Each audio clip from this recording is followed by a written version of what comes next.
Hello, everyone, and peace of Christ to all of you. Please invite your friends and share the link with whoever you have in your network. Today I did not make afternoon because we just have our internet. We have a very bad storm, and we believe it or not, we have a snow. You believe it? I mean, it's April, the half of April. Anyway, so we lost the internet, and thank God it's back. The topic today is, what the purpose of religions, whatever they are. I mean, there is many, but our topic is always about Christianity or Islam. So, what is the purpose of Islam as religion? What Islam will do for us? If we look around us in this earth and see what happened to this earth since Islam came to existence, if there is any improvement, if there is things better, is Muslims in Muslim countries are happy?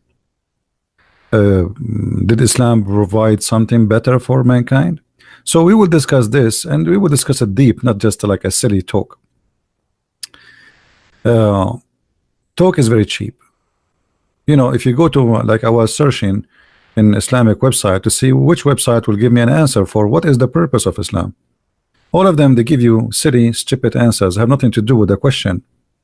There's God, you worship God. What is that? I mean, that's it. There's a God, we worship God. So God, He created us just to worship Him. Actually, this is what the Muslims believe. The purpose of Islam is just to make Allah happy. All of you are a bunch of toys for Allah. The Quran says, not me, that Allah, He created the human and genie, which is a funny creature we never saw. Allah, He created them both for one reason, is just to worship Him. That is the whole purpose of Islam.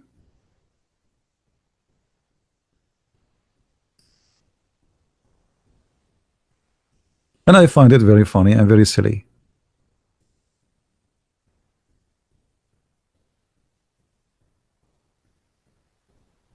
The whole purpose of a religion is just to worship a person, his name is Allah. So what all this drama for? I mean, okay, create us and put us in a farm like chickens and sit in a chair and say I am God and you are my chickens. Are you happy? And you see, the purpose of a belief is to help a human being to be better human, to live better, to accomplish better, to be useful for his kind. In Islam, no. The purpose of Islam is just to worship a God, his name is Allah. And here, if you read this verse carefully, Allah, He wants you to worship Him.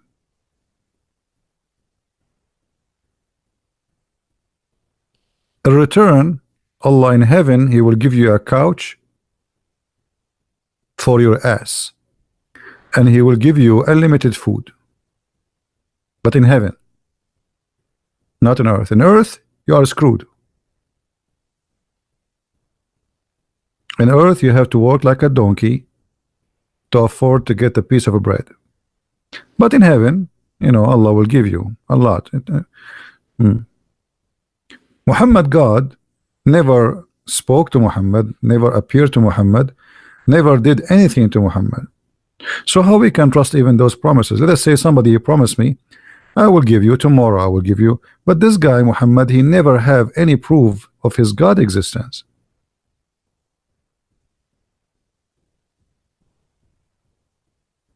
So if you are a dreamer who dream about heaven have a river of wine, and I don't understand why I will have a river of wine. I mean, what is the point of a river of wine? What about we have a bottle of wine a day? 2 of them. 10. What I would do with the river? Is that just to exaggerate and to fool me? A river of wine, a river of milk, a river of honey. What I would do with river of honey? It's enough for me to have little tiny honey once a day. What river of honey? What I would do with it? So I find that Islam did not do something better for mankind. Islam is just funny promises for people who they are dreaming about a fantasy, sexual fantasy, women who their asses is 1 mile size. What does this have to do with God and heaven? And how in the world that ass will make my life better in heaven? And how that ass will make my heaven heaven?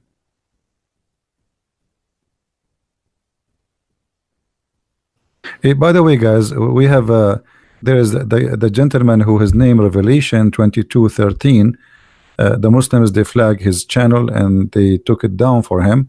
So subscribe to his name, please. He posts my videos there. All right, and always back up, create more than 1 channel, not only 1 channel, because they will try to take you down. Never give up. It's okay. You post it again. What a big deal. So subscribe to his channel. Revelation. Post your name, Revelation. Say something in the text.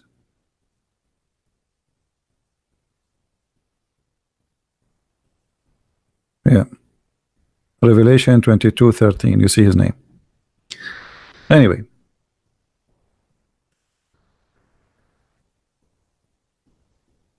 So what is this Islam is about? I mean, here we go.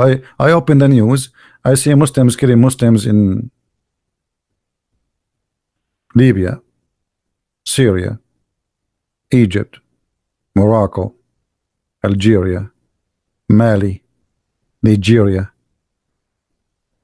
Afghanistan, Pakistan, Kashmir, Russia. I'm talking Muslims about Muslims killing Muslims. I'm not talking about Muslims now fighting with others. Just Muslims killing Muslims. Iraq, Syria, Turkey. I mean, what Islam did to those countries? Saudi Arabia. Mecca is one of the most dangerous cities in the world. And the people of Mecca, they are addicted to drugs as you will never believe. So what Islam did to us? Same time, if we do little examination of the cult of Islam, just to show you that Islam not only does not fit, does not do better, it make it worse.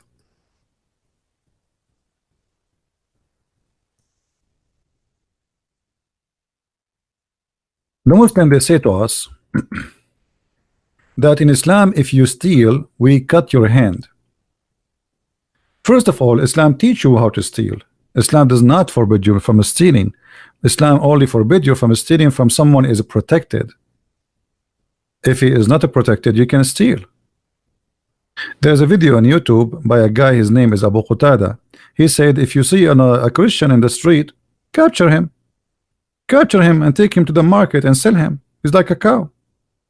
And he said, yeah, this is stealing. He said in the video, by the way, he said this is stealing. But he said, but this is stealing from unprotected person. Unprotected person. So the Muslim believe that stealing is forbidden, but you know, from certain people, which is the Muslims or those who pay the jizya, like a Christian who pay the penalty for protection. They call them the people of the Zumma. So certain people are protected, but what about the rest? No, we steal from them, we kill them, we take their money, we take their women. So Islam did not forbid stealing. Islam teach you how to steal and from who, which means Islam have a manual guide of we steal from who. By the way, if there is a Abdul wanna call me, I wanna prove me wrong, just to let Muslims have their opinions be said in our program, I can go to Paltalk and let me know, and you can text me there and I will take your call from Paltalk. Not in Skype no more. Read with me this hadith and let us see how silly this hadith is. The Prophet said that if somebody what is the hadith translation? I mean, look, I put the hadith is gone. What? I mean, you see Muslims when you translate, they are the most silly people. What is the translation? The hadith is narrated in the authority of Ammash, etc. What is the hadith? I wanted to read the hadith for you, but there's no hadith. They told us who said the hadith. I mean, have you ever heard of a translation like this? They said to us, who is the one who said the hadith, but there's no hadith.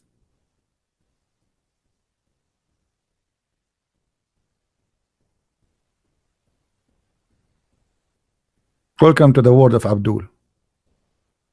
Special intelligence.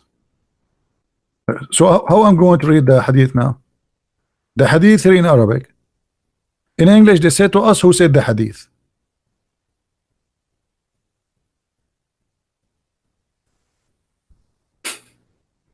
Let us try to find it in a different place.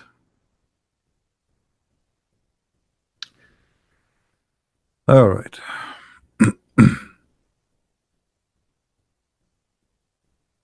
Yeah, maybe here. Okay. This is the same hadith, by the way, in Sahih Muslim or Sahih Bukhari, but now we find the translation. The Prophet said, may Allah curse the thief who steals an egg which his hand is cut off, or steal a rob which his hand is to be cut off. Okay, hold on. So if a person who steal an egg, we cut his hand. Muhammad, he attack his neighbors, he steal their women, he steal their money, he steal their sheep, and they did not attack him. He is not a thief.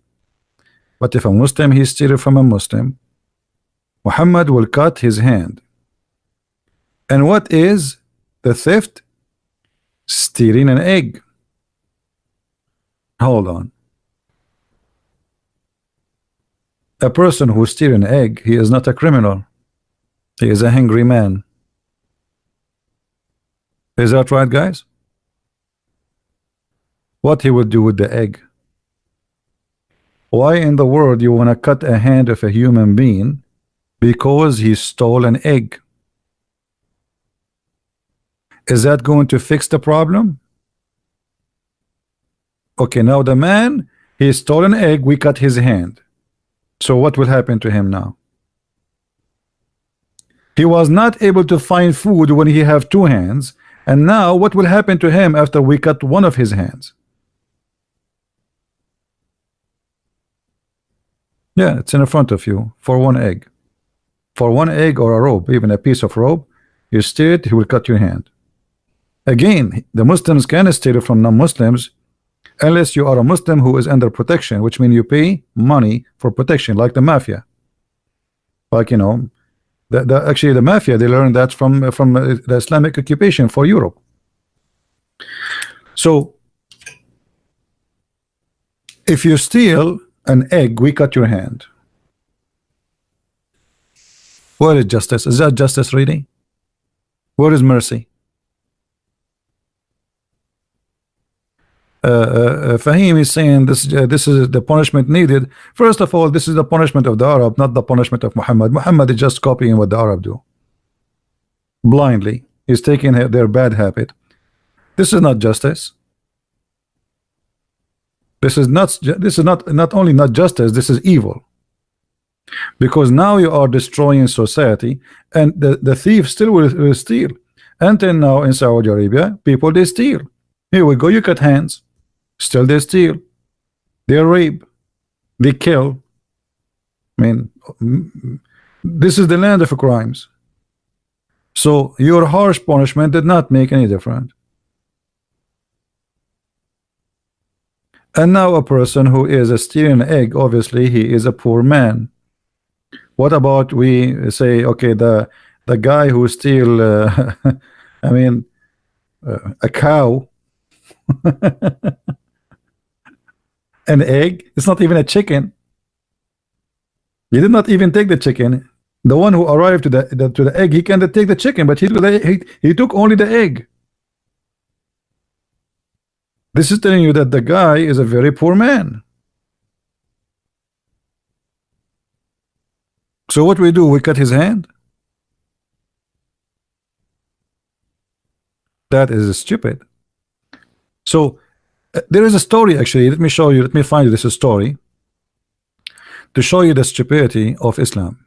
And I'm not insulting, by the way, when I say stupidity, but you know me, I say things as it is.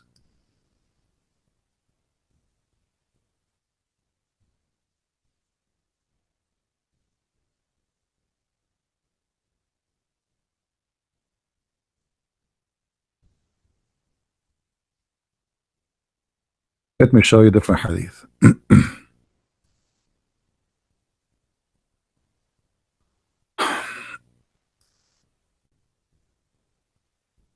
All right.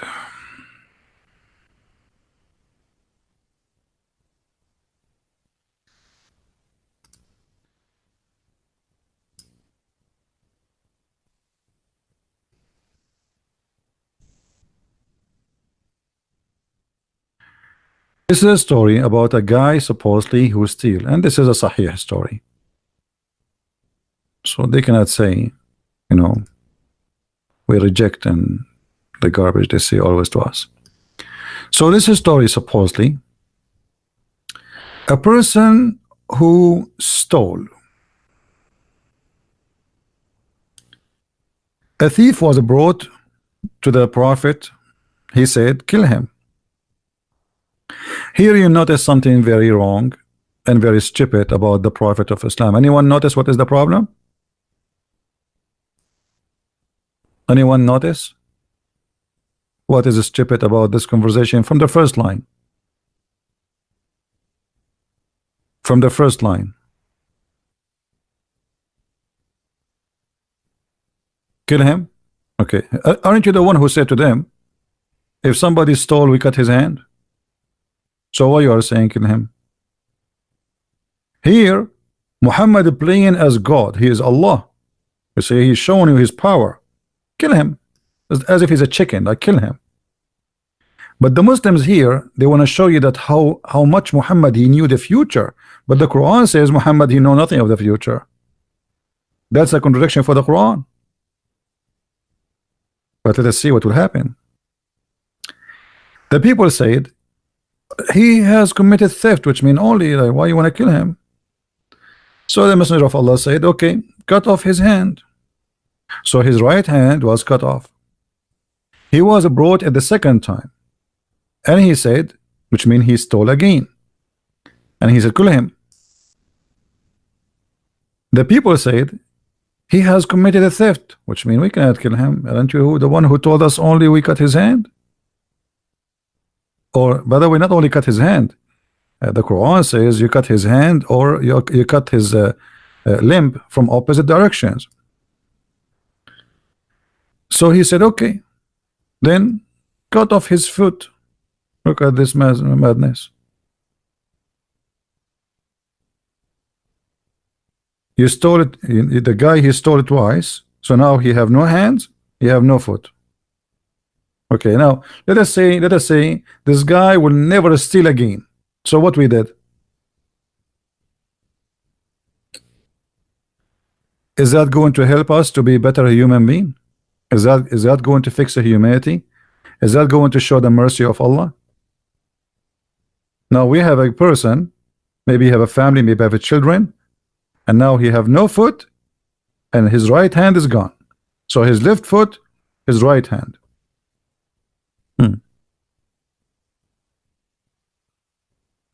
How nice.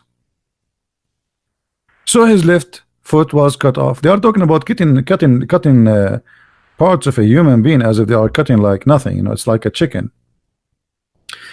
Then he brought for the third time. Third time, the guy he stole for the third time. You believe it or not? Well, now actually, I believe that he should steal because he cannot do any work no more. I mean, this is the time to steal. You know what I'm saying, guys? If we cut the hand of the foot and the foot for a man, What he can do now? The only job he can do is steal. If he can walk around. Muhammad, he said, kill him. Muhammad insisting he want to kill him from the beginning. The prophet, the people, they said he committed a theft. The Messenger of Allah said, okay, well, cut off his left hand. So the guy now, he have two hands gone and one foot, his left foot. How merciful. So now we have a guy, he have no hands. He have one foot. Beautiful. This is justice. Then the guy, they cut off his hand. So now he have no two hands is gone and one foot. Then they brought him for the fourth time. For the fourth time. I mean, just to show you how stupid the story. The guy, he have no hands no more. How he can steal?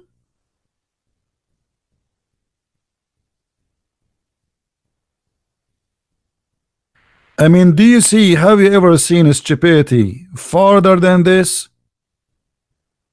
He don't have hands. We cut off his two hands and we cut off his foot. So how he stole by the one foot he have? How he can move around? How this person even can see anything?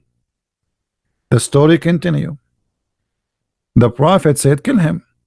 The people said, he has committed a theft. So Messenger of Allah said, okay, cut off his foot. So his right foot is cut off. And he was brought for the fifth time. Like, what in the heck?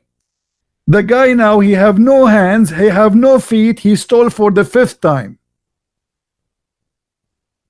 Muslims, I never saw people, they fabricate lies, can beat Islam. Nobody can beat Muslims in lying.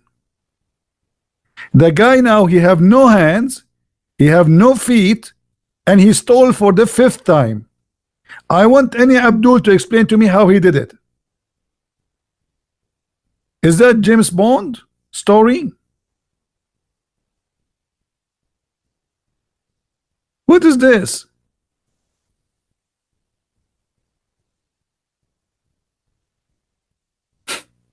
The man, he have no hands, he have no feet, and he stole for the fifth time.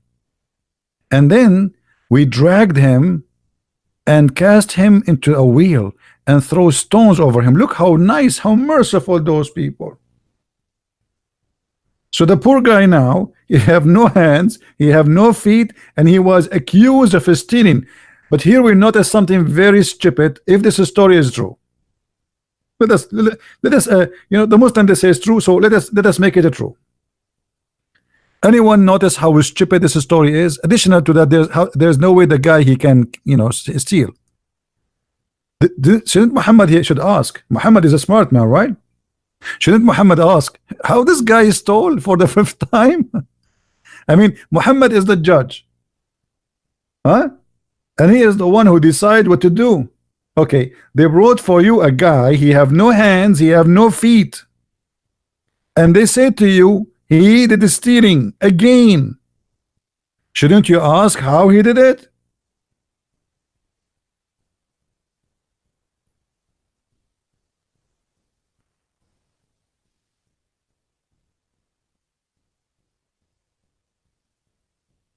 Do we have any Abdul?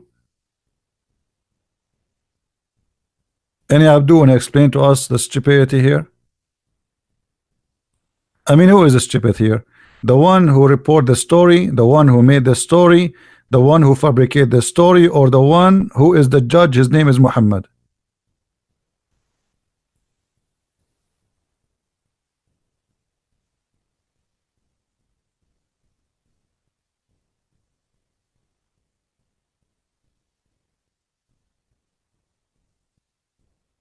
What do you say? Somebody saying why religious people, they love to touch children's. That's very stupid of you to say, because sexual fantasy is a sickness exists for mankind since ever. Many kings, they used to have sex with the children. Have nothing to do with religion. If a person he have a mental illness, sickness, this is a children, sex with the children is a sickness. Well, they have nothing to do with religion. But there is some they can justify it in religion. Yeah, but the sickness is a sickness. Now, any Muslim can explain to us. So, did we learn something nice from this religion now to make our life is better? Imagine now that anyone he steal once in his lifetime or twice, we cut his feet and his hands. Imagine how beautiful the society we will have. People will not stop stealing. Still, people will steal.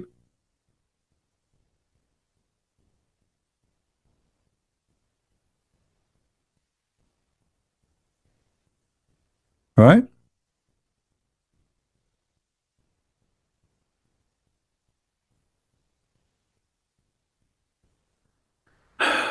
Aren't a lot of what? Of theories about Jesus in the Quran taking agnostic gospel, e.g. the Gospel of Thomas? My friend, Muhammad, he never met Christians. Muhammad, he met people who they are called Nasara. And Nasara is a Christian cult, the same as Jehovah's Witnesses. And he adopt what those people, not all of it actually, he adopt what he like. Muhammad is a person who is doing business. You see, today there's something that's called copyright, which means if I have an idea and you stole it from me, I can take you to court, and you know, I can make you face a consequence of stealing. Muhammad is a thief. He stole ideas from all people around him. So he took some from the Nasara, which is not a Christian, they are Christian cult.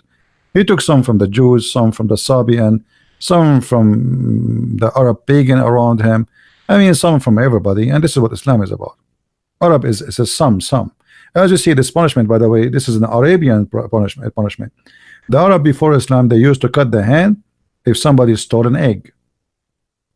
Muhammad, he took it, he practiced it as it is. He made it as Allah told him. Now,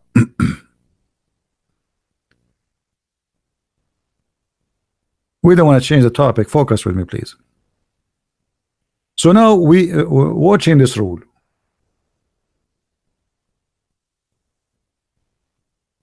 What kind of rule is this rule is? You know, I mean, that's it. The guy, he come to you, he said to him, kill him. Is that what judge do? Muhammad is acting as if he is God. He knew the future. He knew that this guy is going to steal 5 times, which is impossible. So he said from the beginning, kill him.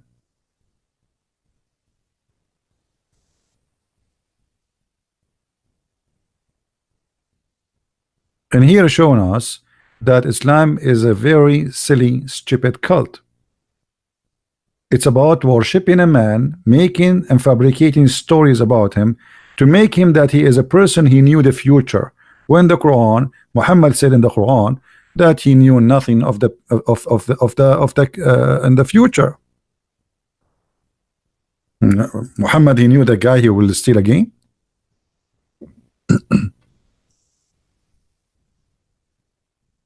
Do he know? Any Muslim want to say something? Do Muhammad know the future?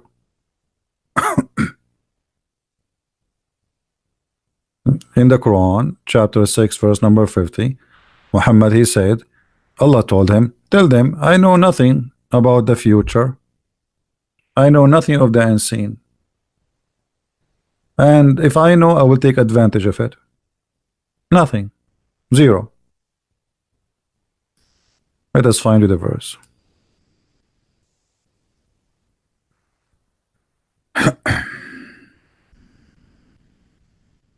Anytime there is a Muslim, we feel like he can qualify to talk to me. Feel free. I will be happy to take your call in Paltalk.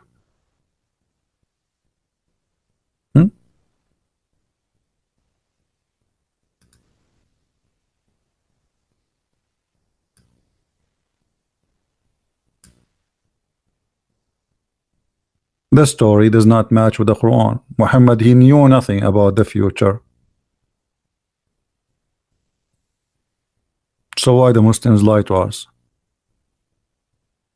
Unless you want to tell me that Allah, he sent him a special verse about this guy and he gave him in details that he will steal 5 times. If this is the case, show me.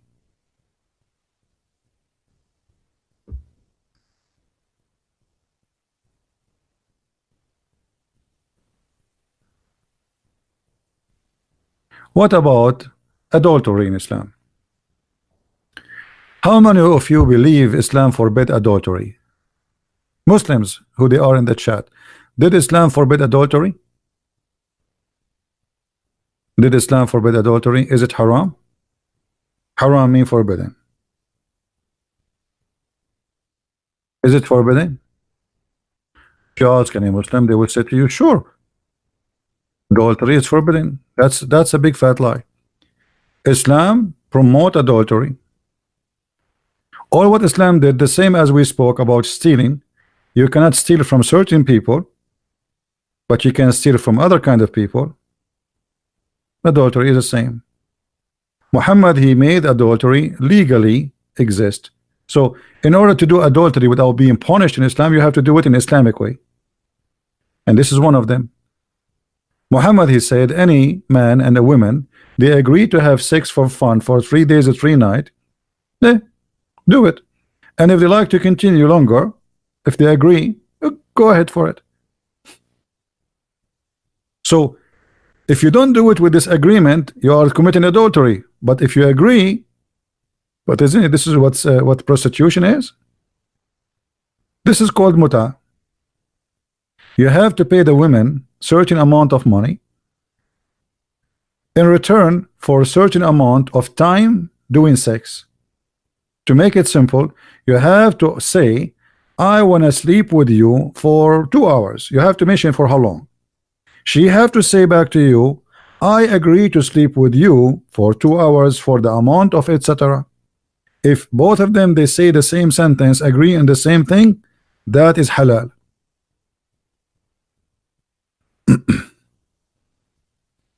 So where is the forbidding of adultery?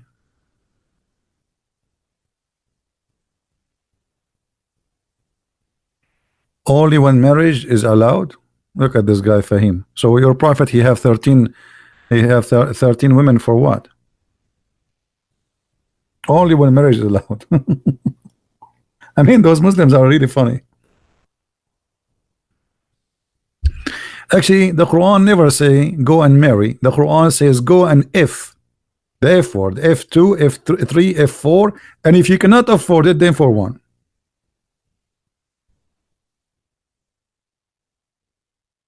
Here we go. He did not say go and marry. This is a false translation. The Muslim, they say go and marry. It says if of the women 2 and 3 and 4. And by the way, it doesn't say or. This is false translation again. It says and. This is why I believe that early Muslims, they have up to 9 wives. I believe all early Muslims, they have up to 9 wives. The 4th thing, this is something new, because Muslims, they are disconnected with Islam. Because anyone who speaks Arabic, he will notice right away, it doesn't say or, it says wa, mathna, wa, thalath, wa, ruba. 2 and 3 and 4. What is the total? 9.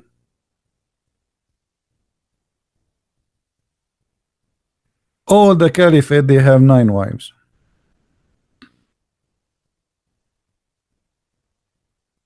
Together.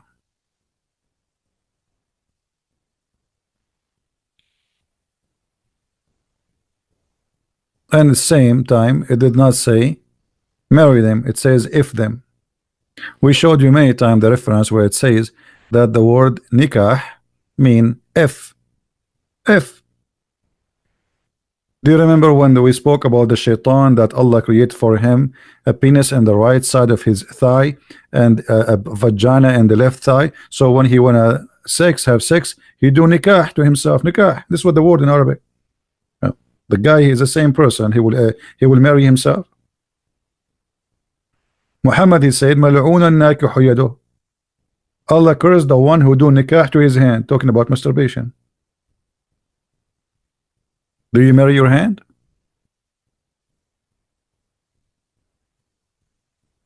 So when this guy, he says to us that in Islam only one is allowed, that's stupid. I mean, everybody knows that Muslims can have now 4, but I believe the Quran never said 4. The Quran says 9. This is false translation. If we change the translator, let me show you how translation changed from Abdul to Abdul, and it is going to make a big difference. Change the translator, change the Abdul, translation change. This guy is saying or. No, doesn't say or. Let's see different one.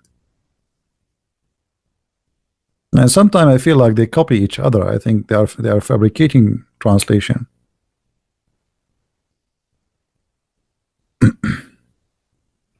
Like this guy, he did not add and. He says 2, 3, 4. I mean, how silly this translation is. 2, 3, 4.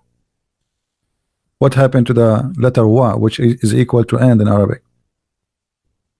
So Allah, he said to you, go and F2, 3, 4. It's like we are entering a race. 1, 2, 3, 4, go. Hilarious translation. So as you see, Islam does not give us a better life. Having a family, having many wives, will destroy the family. The children will hate each other. I remember once when I was a kid, I visited a Muslim. I'm a kid, you know, in his house. So he said to his brother the F word to his mother. So I look at him. I said, how you say that to him? He said, what? He said, is it? Are you stupid or what? Isn't it his mother your mother? You know, I'm thinking about me as a Christian, you know, with a man, he married 1 woman. He said, no, his mother is not my mother. She is evil. She is ugly. She is disgusting. You know, so the children, they hate each other. They make parties against each other. So each chicken, like chicken, you know, each chicken, she have her babies around her, and she teach them how to grab money as much they can from their dad. Go and ask dad for money, okay? Before your brother from the other women go and ask for my money. So all the women, they try to rip off the husband. And the reason Muslim women, they try always to make the husband spend money. Anyone knows why? Anyone knows why? What is the strategy?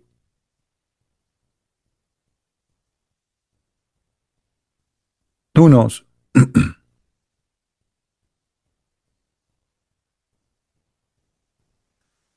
They keep asking for new furniture. Even they make it dirty fast. The children, they ask them, they can rip it off. So your dad will buy a new couch.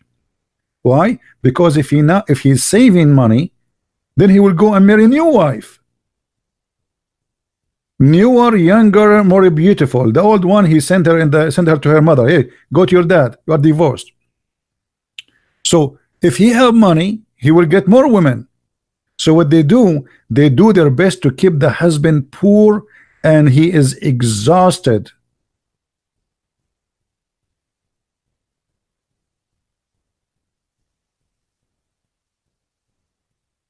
I remember once a Muslim lady, she asked my mother, she said to her, those couches you have in your house, they are here for long. Why don't ask your husband to change them? And my mom, she said, why he will change them? They are good. He said, didn't you know men they you know, if they save money they will go around. He said, not you know, we don't do that. This is in your case. He cannot marry anyone except me. That's it. We are Christians, remember. The Muslim women, I remember once this is in the kitchen, a Muslim woman, she come and she walked to help my mother, like she gave her you know, like a maid. So she told her, you know, I really am, you know, I feel like you Christians are lucky. So my mom, she said to her, why? She said, for us Muslim women, We are not sure if the food we are cooking, we are going to eat from it. What if he came back from, for some reason he is angry? He divorced me even when he's outside. He have a fight with a friend, he might divorce you. This is what the Muslims do. A Muslim, he said, like, let us say you are doing something like, I swear by Allah, if this is true, I'm going to divorce my wife. Like, what she have to do with this? Even she have nothing to do with it. She got divorced. So she is cooking the food, but yet she is not sure she will eat from the food she just cooked. So Islam did not give a security for the family and did not establish a family. The purpose of marriage in Islam is not marriage. This is why he did not use the word marriage. He used the word sex. F them. Another rule will show you Islam not only stupid and not only did not help us for better. What about this rule?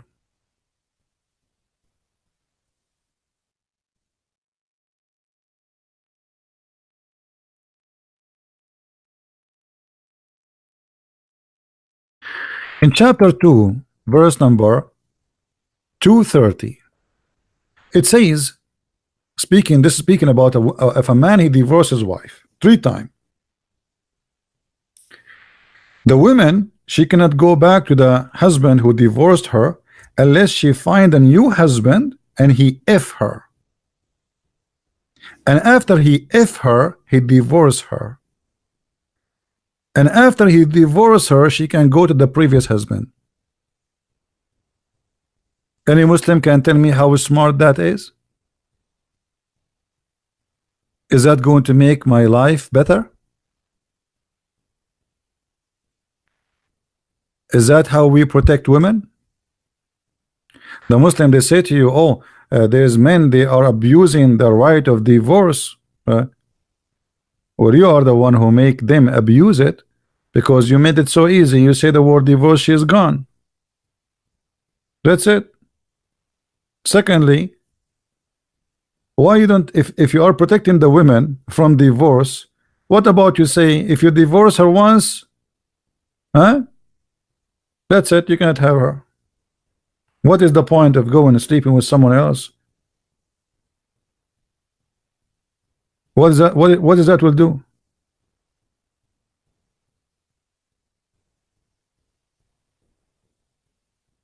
Where is justice? And you are not protecting the women now, because the women, the poor woman, she is the one who will go sleep around. What about you say to the man, if you divorce your wife 3 times, we will make you sleep with the man in order to get a woman back. I mean, the man is the one who divorced her. She is a victim. So where is the solution here? The guy, he don't care. Obviously, if he care, he will not divorce her. So the poor woman, because now she have kids, you know, women, they are attached to their babies. So now the stupid husband, he divorced her 3 times. Oh, and he said, that's it, you cannot stay home. I divorced you 3 times, I can't remarry you again. So now what she will do, she will go and find a husband to sleep with her at least for 1 night and divorce her in the morning so she can come back to her family. Actually, the Muslims, they have many movies about those stories, comedy movies. Like I remember there's an Egyptian actor, his name Adil Imam. You know, he's a very naive person supposedly, and there's a bunch of rich men, Muslims, who divorce their wives. So each time one of them, he divorced his wife 3 times, they call this guy who work as a janitor to sleep to marry the wife for 1 night, but they ask him, don't sleep with her, okay? But this is haram in Islam, you cannot do that. He have to sleep with her. So the guy, he act as if he is not going to sleep with them, but when they leave them alone, because they have to leave them alone at home for the whole night. Imagine the husband is finding a donkey to his wife to F her.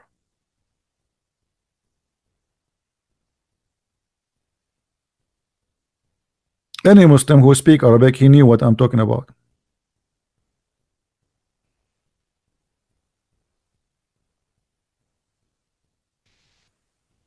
A Muslim man, he will turn into a pimp to practice Quran, because this is a pimp act.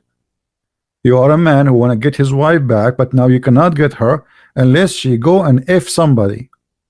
And let me show you a story to explain this story here.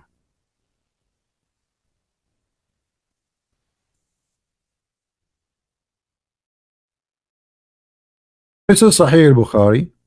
It's about a woman. Her husband did beat her until he made her skin greener than her clothes. She came to Aisha and she said to her, look what my husband did to me. And she showed her skin and how her skin became green, the same as her clothes. It was the habit of the ladies to support each other. So Aisha now she will take the side of the women.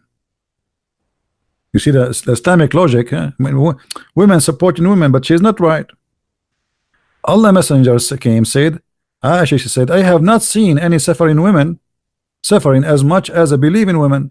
Look, her skin is greener than her clothes. From what? From beating. The Muslim, they lie to us and they say, you beat them lightly.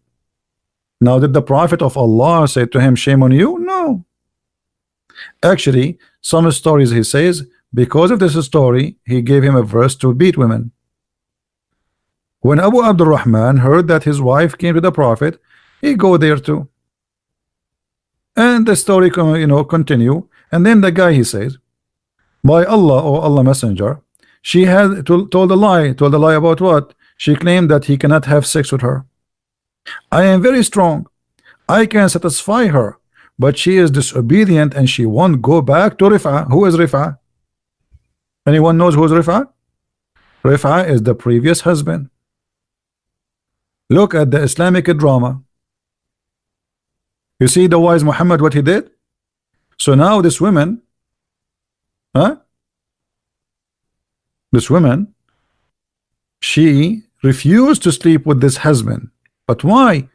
Because she did not marry him to sleep with him. She married him because Quran forced her to marry a man in order to go back to her husband. So she did not marry the guy because she liked the guy. But this is the only way to get back. She want to go back to her husband, and the new husband, he knew that. And look what Muhammad said to her. Muhammad, he said to her,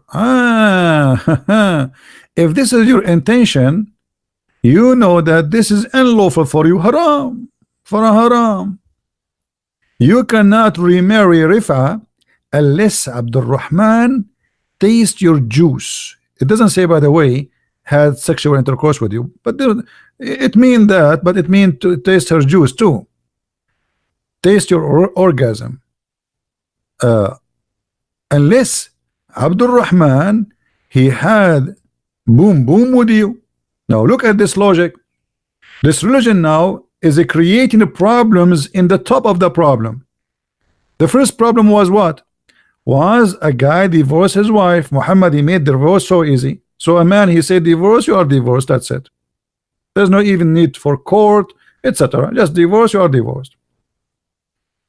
Now he divorced her 3 times. Now the woman, she want to go back to the husband. But Muhammad, he made a rule in the Quran that she cannot go back to the husband unless she go and sleep with a new husband. The woman, she found a new husband. She thought if she marry him without having sex with him, she can't do it. But Muhammad is saying, no, no, no, no. Hold on. Haram. Haram. You have to F the new man so you can go back and the previous husband, he can F you. Do you see it? Did Islam make our life better?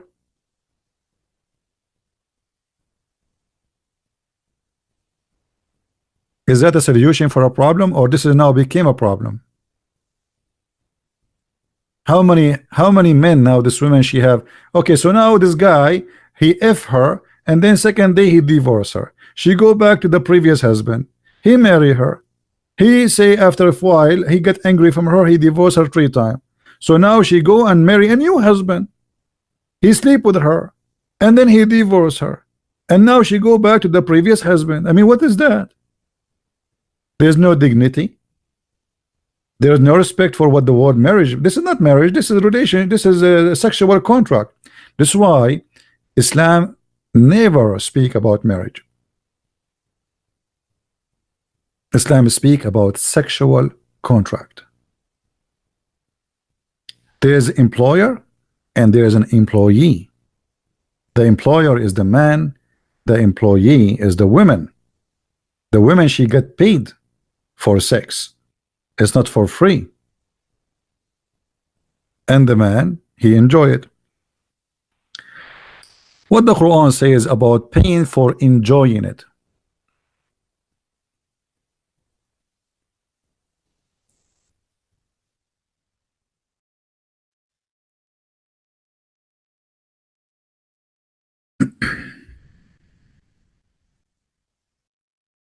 Enjoying what exactly? Chapter 4, verse number 24.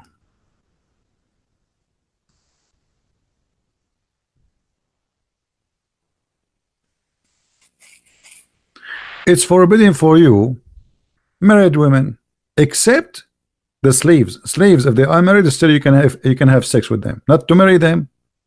In Islam, it's forbidden for you, married women, but not your slaves. Slaves you capture, even if they are married, you can rape them. And then he says, anyone you enjoy it. You see here the translation, it says you enjoy thereby. What thereby? In Arabic it says فَمَا اسْتَمْتَعْتُمْ بِهِ مِنْهُنَّ. Bihi is their vagina. Whatever you enjoy of it. So because you enjoy it, which is the vagina, now the women, she have wages. Do you see it? The women, she got wages. And by the way, here this is about the muta. فَمَا اسْتَمْتَعْتُمْ بِهِ. You pay for sex. Change the translation. So the Muslim will not say, well, like, this guy, maybe he is choosing whatever. Any Muslim in the text want to choose one for me? What translation you like? Huh?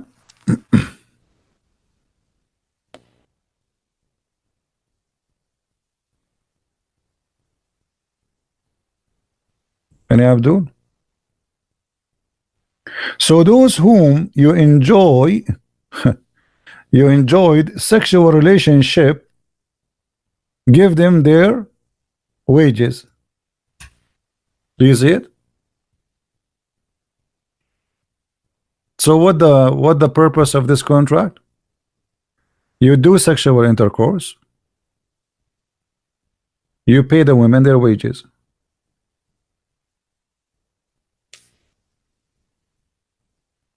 How are you, Hamdi? You are upset, Hamdi? Or you wanna call me in Paltalk?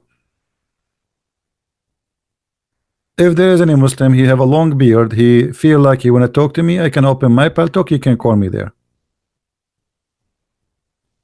What do you say?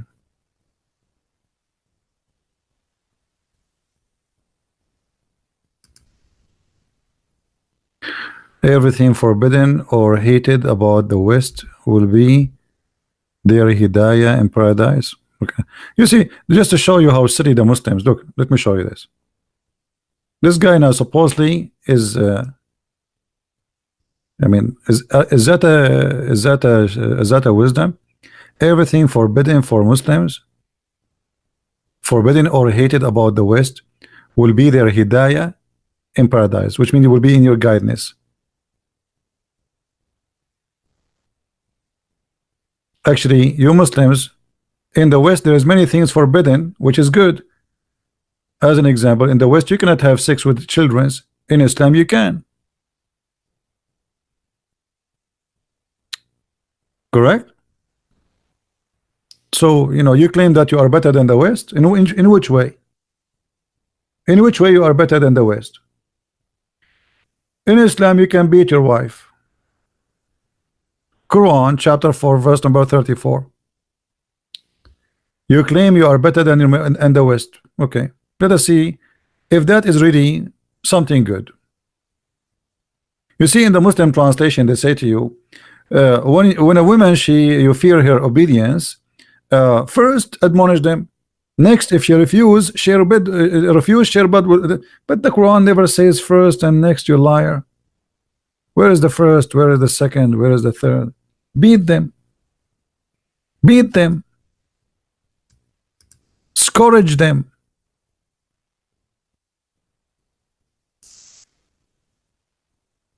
Now, if Islam is religion who gives solutions, is beating women will give solutions, will make women better? What do you think, people?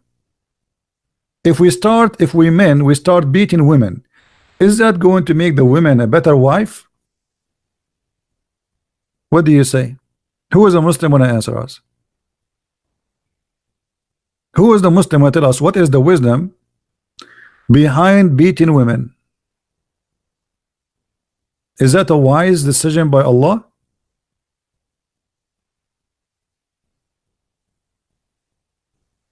CP favorite verse. Not everyone says to me, Lord, Lord, should enter the end. Yeah, this is not my favorite verse, but this is saying, this is a refute many claims. All the Bible is my first, every word of the Christ is my favorite verse. But this is a verse I quote always because this is a sentence refute all the false lies Muslims they say about us. As an example, they say that the Christian they say Christ died for our sin. That's mean they can do sin, right? You get my point? So one sentence from Christ will get them all busted.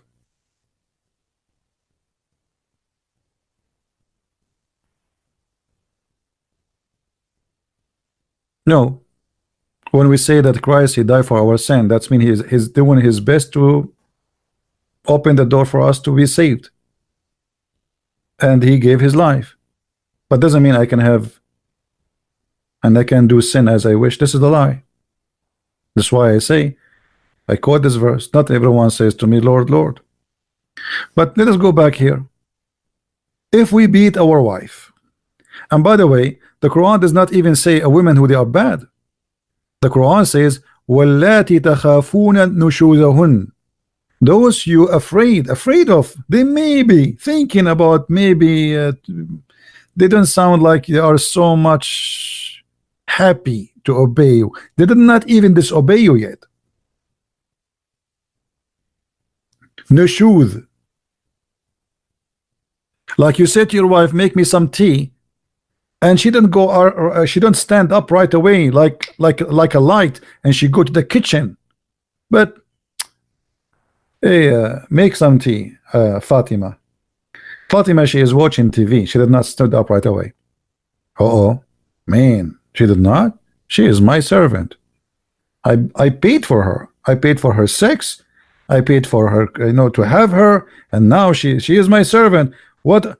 So you scream at her, you admonish her, she do it again, then you jail her in the bedroom. It's not about don't have sex with her. It's about jailing them. اهجروهن في المضاجع. Jail them in their rooms. Or if you want, just beat the hell of her.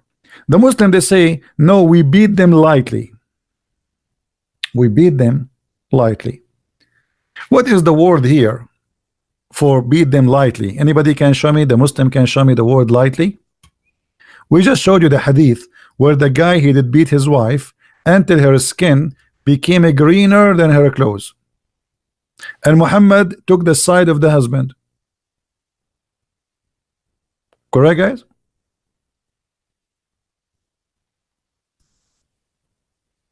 Do you see it?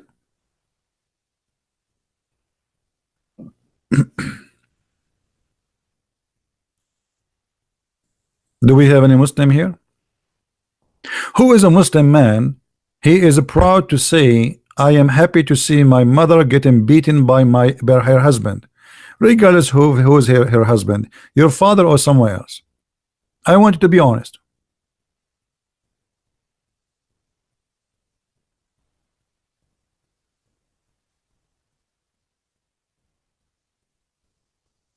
Any man is happy to see his mother beaten by a man. Get beaten by a man. Anyone?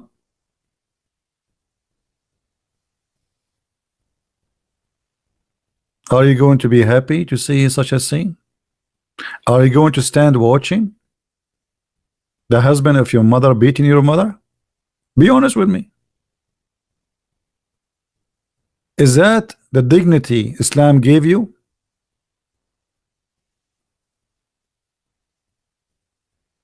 What if the wife is good in taekwondo and fight back? Yeah, but Islam did not give her right to fight back. This is the issue. Which means, my friend, if a woman in the Middle East, she called the police and she says, my husband is beating me, the police will not come because they can't involve. This is his right. Do you understand? Legally, this is his right. He can beat her. The only way for her to take him to court, if he did beat her, like he broke his bones, you know, like it became extreme, almost the women die. Otherwise, the man, he can beat you. There's a guy in Spain, he's a Muslim, he made a book about how to beat your wife. And he was advising the Muslims, because in Europe, if you beat your wife and somehow she called the police for you, and there's marks in her skin, you will go to jail. So he was telling them, you buy boards, like, you know, the one the 4 boxes, and you put it under her panty, and then you beat her, like you beat her with a shoe or your leather belt. This way will not leave marks. This is what the book's saying. I can show it to you. Hold on, let me find the book. Give me a second. Teaching men how to beat their wives in Europe.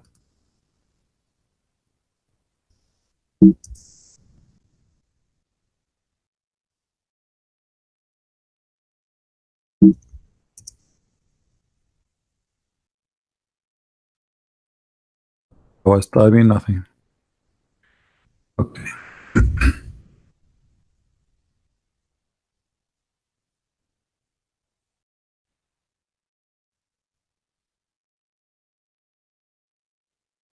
All right.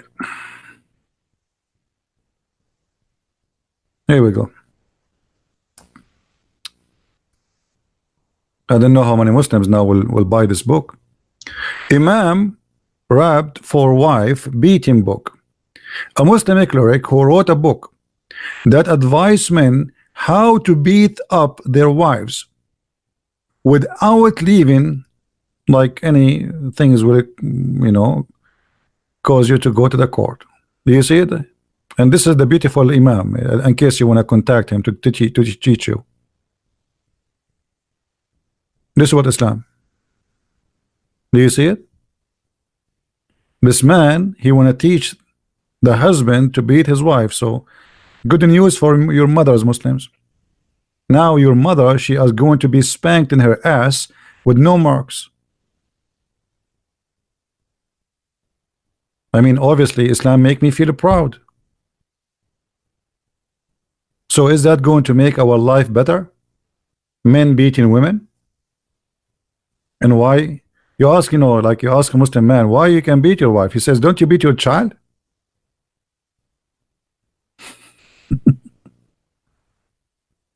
Women, for them, are like children. They are stupid. They are not equal creature. They are not a human. They are just a sex toy. So as you see, Islam did not bring something good for mankind. This is evil. This is stupid. And this will destroy families. And if a woman, she live with a man like this, you can imagine how hell of a life this life is. Imagine when she sleep with this idiot who is in the screen. And look, he's wearing a suit. I mean, look at this guy. He's wearing a suit. When you see a person wearing a suit like this, you would think that this guy is a civil person. Look, you have a tie, you have a suit. Christian Prince, you don't have a suit. You don't wear a tie.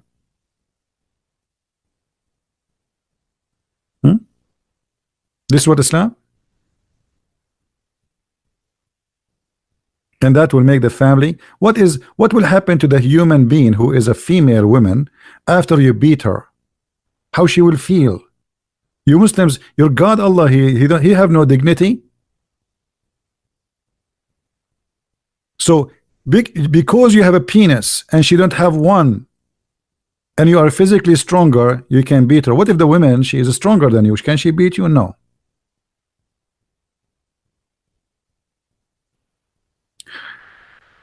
And this is why sometimes I wonder how silly a Western woman when she marry a Muslim man. But she will say to you, he's nice to me. Oh, he's living in the West. Just wait until he go and take you vacation to his country. Stay there and let us see how nice he is.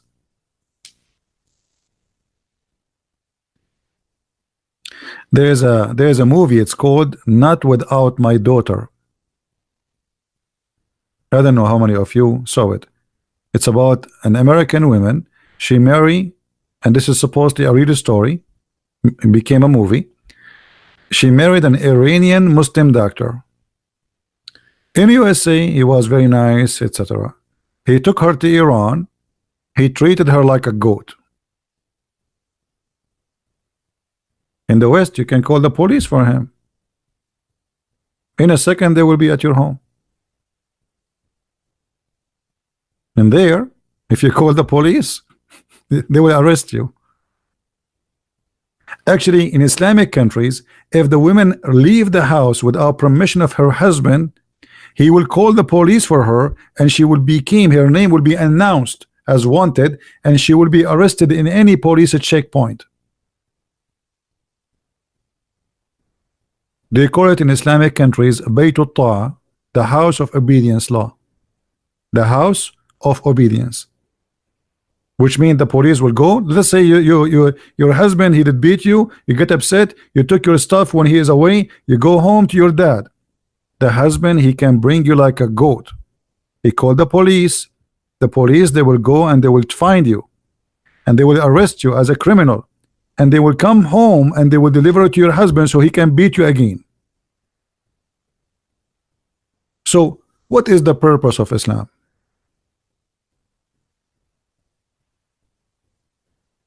What Islam accomplished for us?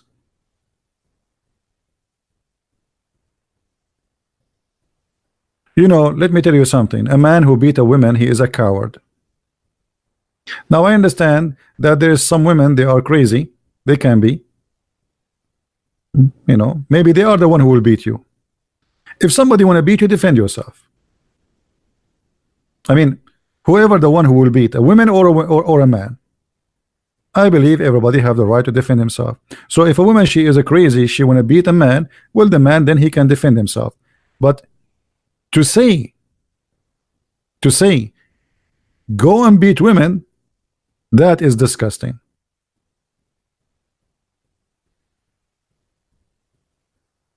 Nobody have the right to beat anyone.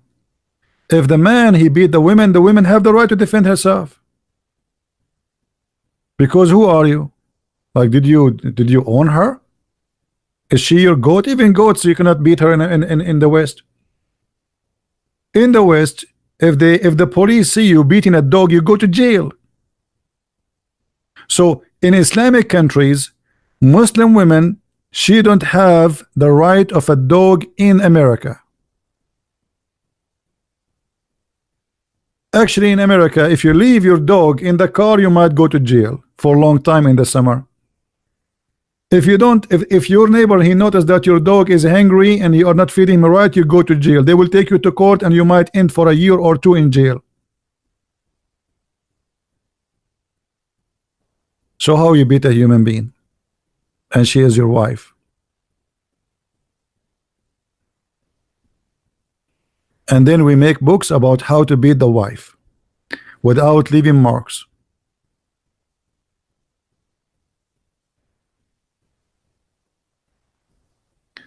Muslims, be honest with me. How many of you right now searching for this book in Amazon?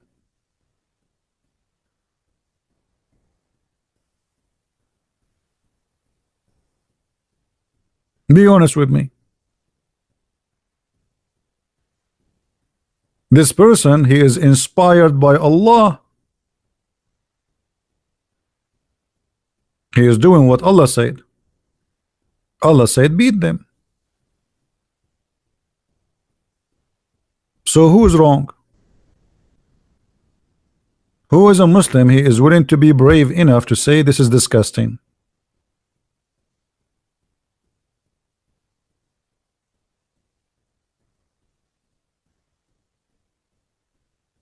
Anyone? I remember once I was living in an apartment and I want to go to work. There's a screen door in the front of the apartment. I could not open the screen door because there's a dog is sleeping there. I pushed the screen. He don't want to move. His Majesty is that's it. You know, this is in the front of the door. He like it there. I say to him, hey Abdul, hey Potato, move. I want to go to work. He don't want to move. I call him Jimmy. I call him Tommy. I call him Ahmad. I call him. He don't want to move. I don't know what his name. Please move. I want to go. He want to go. So I call the police. And the police, they treated him nicely. And they took him to their car. He got a free ride.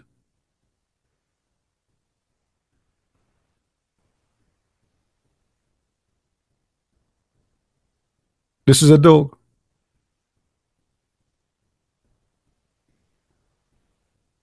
Yeah, dogs have names. His name maybe Jimmy, Tommy, Ahmad. You never know. We try all the names. He don't want to move.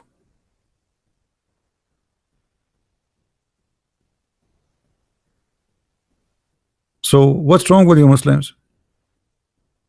What is good in Islam? What about having sex with the children? What about having a child wife?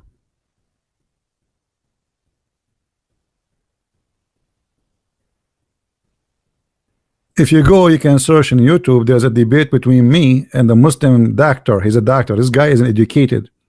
He was saying to me, what's wrong with having sex with the baby? Baby girl, she is 1 day old. He said it says halal, but I did not do it. 1 day old. 1 day old. As long you don't do intercourse, it's okay.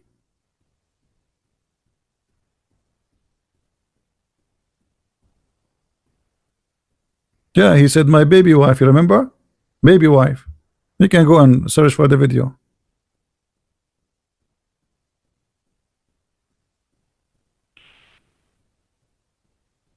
What do you say?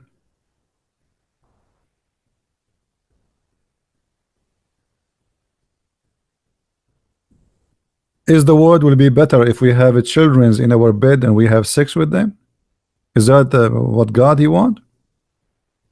The Muslims, they have tons of articles about their prophet, how amazing he is. Will you tell me what is amazing about a man at the age of 54, yet he marry a girl at the age of 6, and 6 in the Islamic calendar is 5 in our calendar. Remember, Muslim calendar is wrong.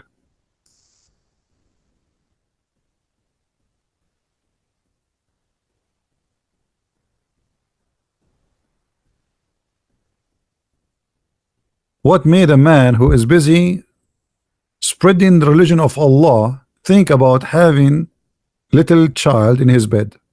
What they share together?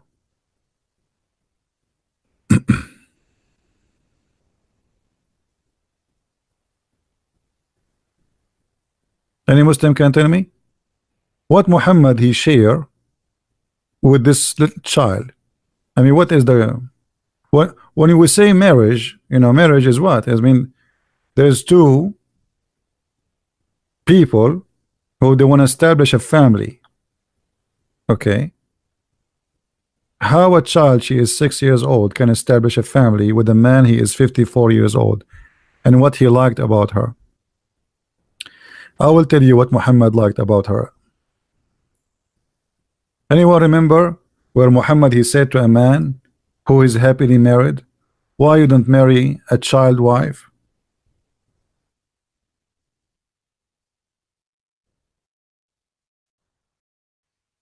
That is the devilish Muhammad.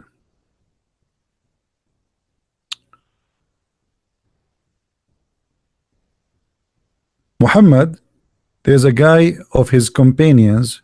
They were doing attack on the neighbors, stealing their money. And their way, he noticed that this guy, his name is Jabir. He is in a rush. He want to go home. So Muhammad, he said to him, Jabir, have you married? The man, he said, yes. The Prophet again said, a virgin or previously married? What's your business? Look at this question. If Muhammad is a decent man, is that a legitimate question? What does that mean? You want to know if she slept with someone before or not? Is that your business? What this question is about? Evil.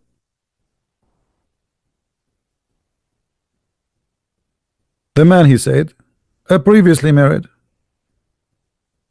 Whereupon the messenger said, why you don't marry a young girl so you could sport with her and she could sport with you? What is the purpose of Muhammad now giving advice? What is the advice is about? The man is happily married to a woman. She is previously married, which means she is already a woman. Muhammad, he don't like that. He's asking the guy, what's wrong with you? What's wrong with you? Why you don't marry a child so you can play with her? Do you remember before I told you that sex with the children is a sickness? We spoke about that, right? It's a sickness. Obviously Muhammad is a sick person. He did not say because she will be a better wife. He did not say she will love you more. He said, what is the purpose of this marriage? So you could sport with her and sport with you. Muhammad looking just for fun with the child, sexual fun. And here that inspire us. Let us say the other one, I'm not using the right word. What is the word like when you go deep inside the psychology of a human being? I'm not sure what the word will be in English. So we are digging through the mind of Muhammad, deep inside him. This is telling us what Muhammad he think about sexuality with the children. Because when you give an advice to someone and you say to him what we just heard, that's mean this is your belief, correct, guys?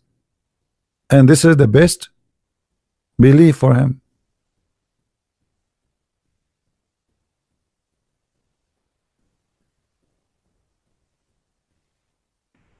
It's so clear that Islam make us more sick. Islam legalize being sick child molesters.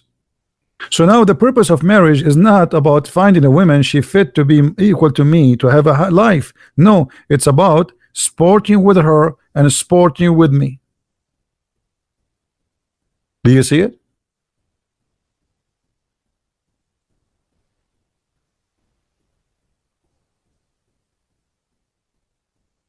If there is any Muslim want to say something?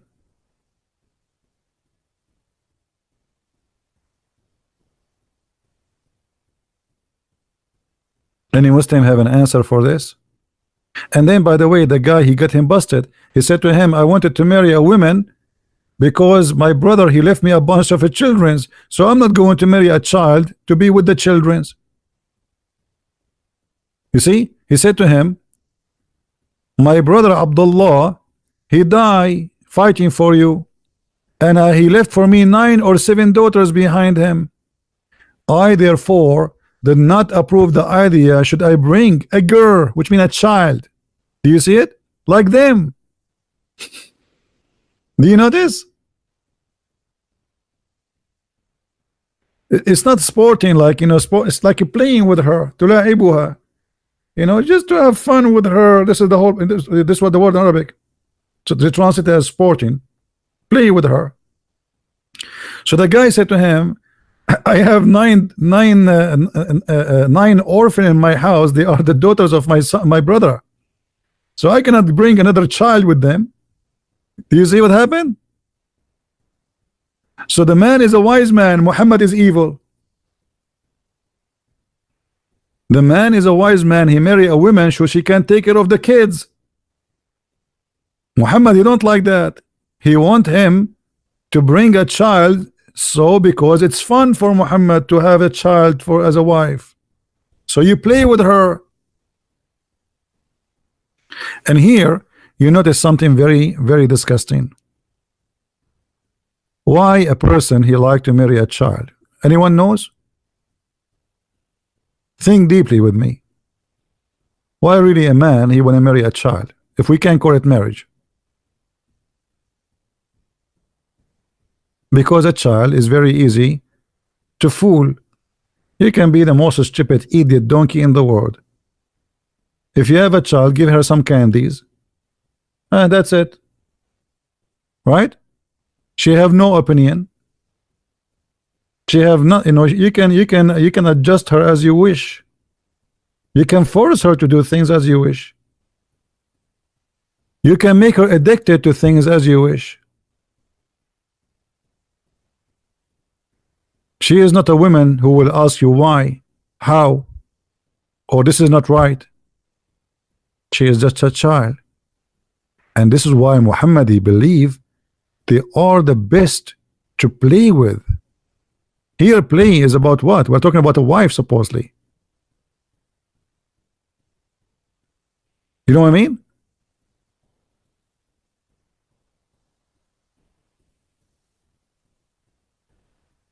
When you are a child, you know, you are very easy to control. Do this, don't do that. There's a big guy in front of you saying to you what to do.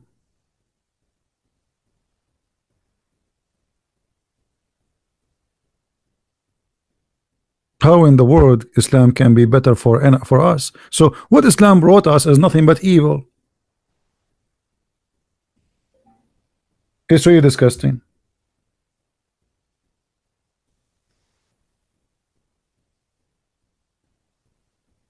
Any Muslim can prove me wrong.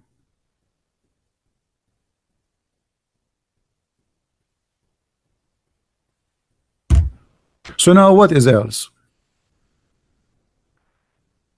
Why Muhammad he behaved like this? Richard is asking. My friend, it's obviously Muhammad is a sick person. I mean, come on. We analyze the thinking.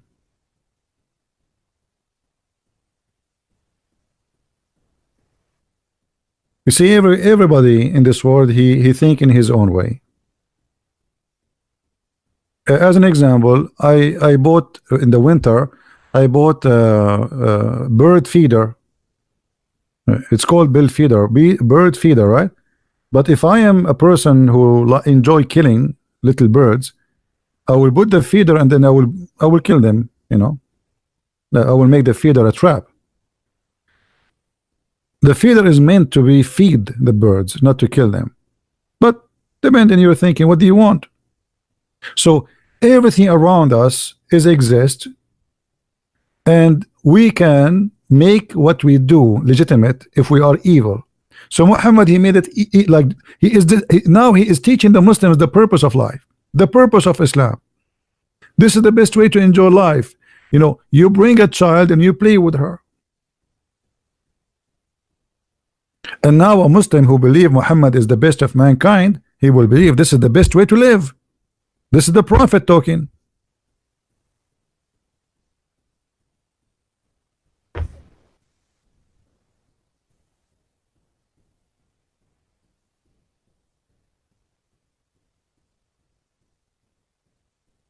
And by the way, here we find many evil stuff, because if a man he is married, forget about Muhammad now, is asking him to go and find a child wife.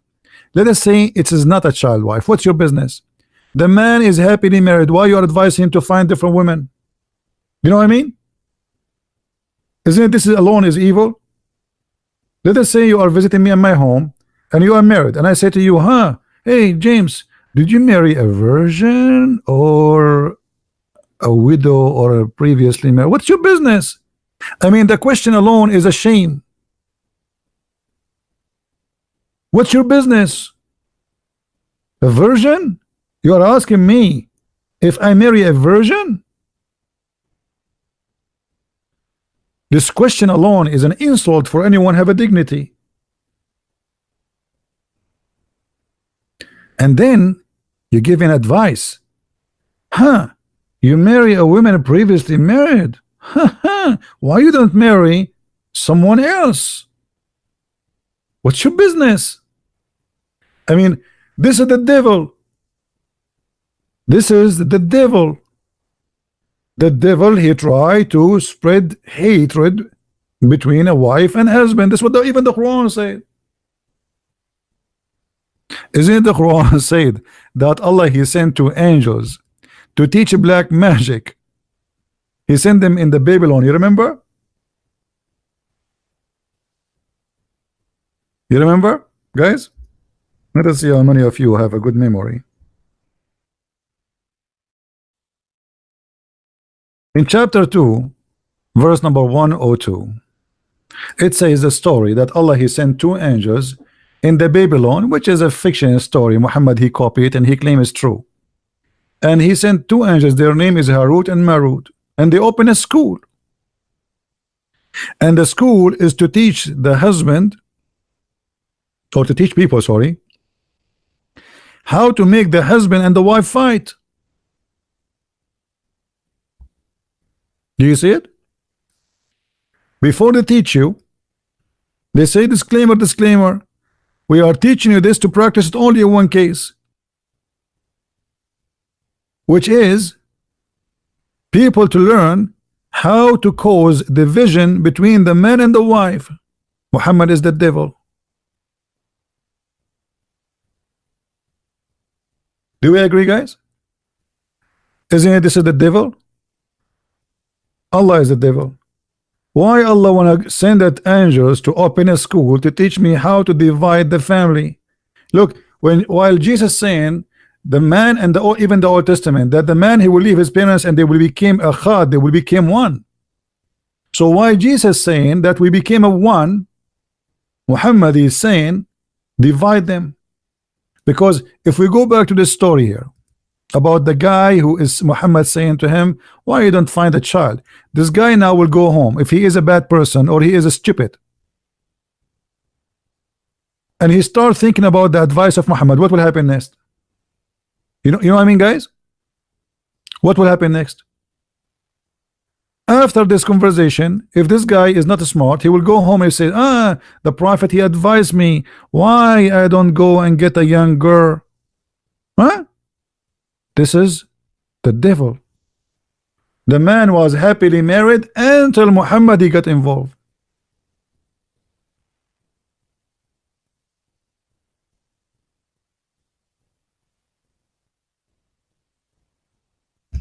Compare between this and the teaching of Jesus. The teaching of Jesus about marriage will make our life stronger, beautiful. The Messiah, he described the husband the same as a Christ giving himself to the church, which means the man, he give himself to the wife as if she is holy church, not as is holy goat to beat her.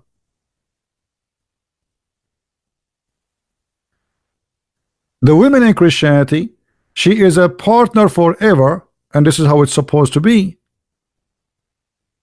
The woman in Islam, she is just to sport with her.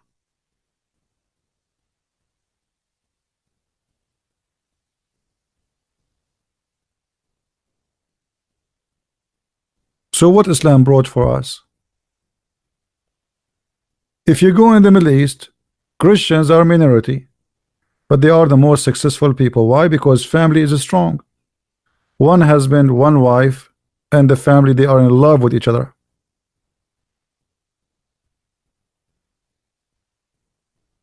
You don't find that between Muslims. Many wives, many children, and the children, they hate each other. Parties.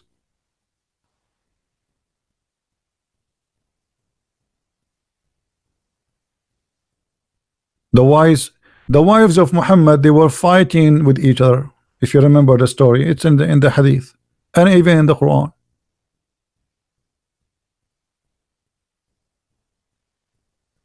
What else? Any Muslim can give me something good about Islam? I mean, I don't see anything good.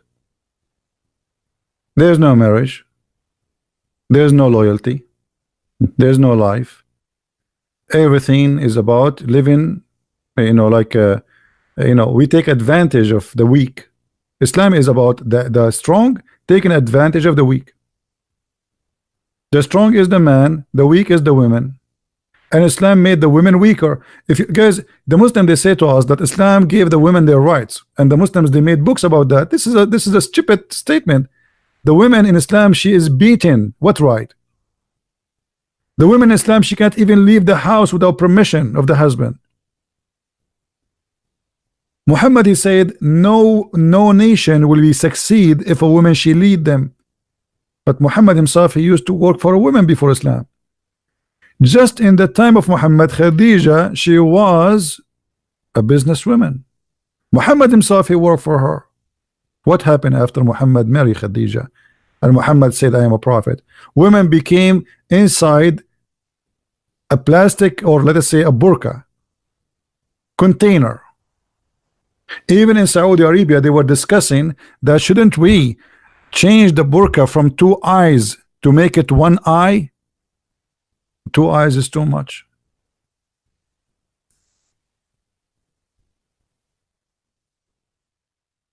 They don't want the women to see with 2 eyes. They want the women to see only with 1 eye.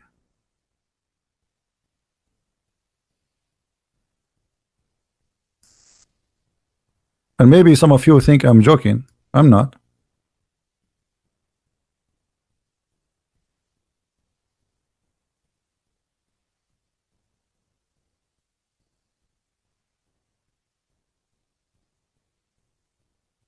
I mean, why she need 2 eyes? 1 is enough.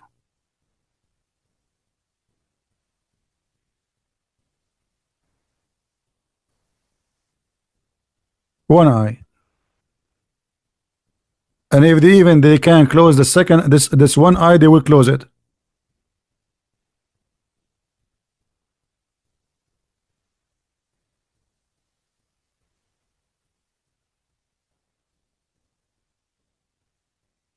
Why you lie and you say Islam gave the women their right?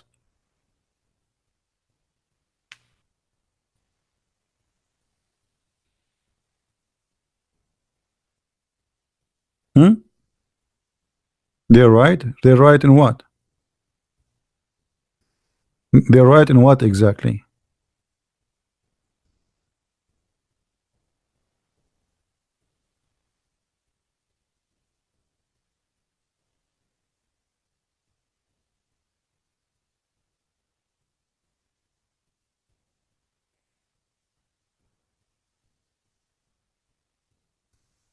They made tons of articles which is full of lies.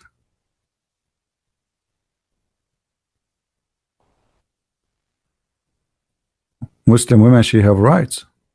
You are right. True story.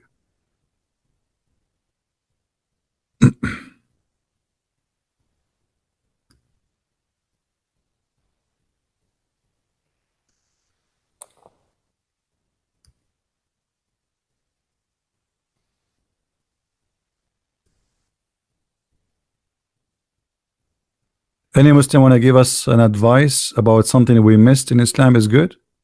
Until now, I did not find one good thing about Islam to be considered to be good. What about hating the neighbors, not to take them as a friends? Take not Christians and Jews as a friends. What about Islam teaching me to be hypocrite? Islam is religion of hypocrisy. Taqiyya is the flag of hypocrisy, and the Muslims, they're proud about it. For those who do not know taqiyya is you can say to someone he is not a Muslim, I love you, but in your heart you hate him. And this is in chapter 3 verse number 28.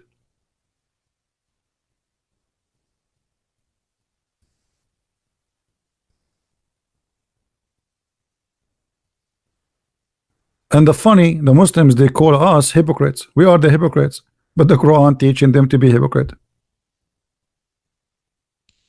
While Jesus saying love your enemy, Muhammad he says, okay, you cannot take them as a friend, okay? You cannot take them as a friend. They are our enemies. But brother, you can read with me carefully. If a person he take non-Muslims as friend, seeking might and honor, being sincere. I hope the text is clear for you. Being sincere, do you see it? The one who is sincere, seeking might and honor by taking the hypocrites, which is me supposedly us, the disbelievers, as a friend, he has no connection with Allah. That's it. He is not a Muslim. The second a Muslim, he take you as a friend and he mean it really, he is not a Muslim. He has no connection with Allah. He has no honor. He has no mercy, no protection, which means Muslims can attack him, kill him, rape his wife. Unless it be ye, but guard yourself against them. It's like, you know, to protect yourself. You cannot say to them, I hate America, I want to kill all the American. But you can say, I love America. You go to the court, you want to take citizenship. You say to you, make a pledge. You make a pledge. But in your heart, look at, let us see. Save yourself from them, taking it as it were security, saving yourself from them by speaking in a friendly way toward them while your heart is like this. Do you see it? So did Islam brought something better for us? So now we cannot be friends. Me myself, I have no problem to have a Muslim as a friend. Why not? He might be a nice person. Somebody is a Christian, he might be a Christian by name, he might be evil, we don't know. But now because of teaching of Islam, teaching hate, I cannot trust a Muslim to be my friend. But do I like to have a Muslim as a friend? Why not? But because Islam is a religion of hypocrisy and evil, it put a wall between me and the Muslims to be friends. So now a true Muslim, really a believer in Islam, he have to follow the Quran. Many of you might say, I have a Muslim friend. My friend, I have no comment. I don't know how silly you are. I don't know how smart you are. The text in front of you, and by the way, this is the official government of the Kingdom of Jordan website. This is your friend, the King of Jordan, teaching his people what to do. The King of Jordan, he come to the White House and he gave a big hug. 2 weeks ago, he was making a speech in a church in Germany, speaking about the mercy of Allah. This is his website. This is the official website of the royal family of the Kingdom of Jordan, who he claimed that he is from the family of Muhammad.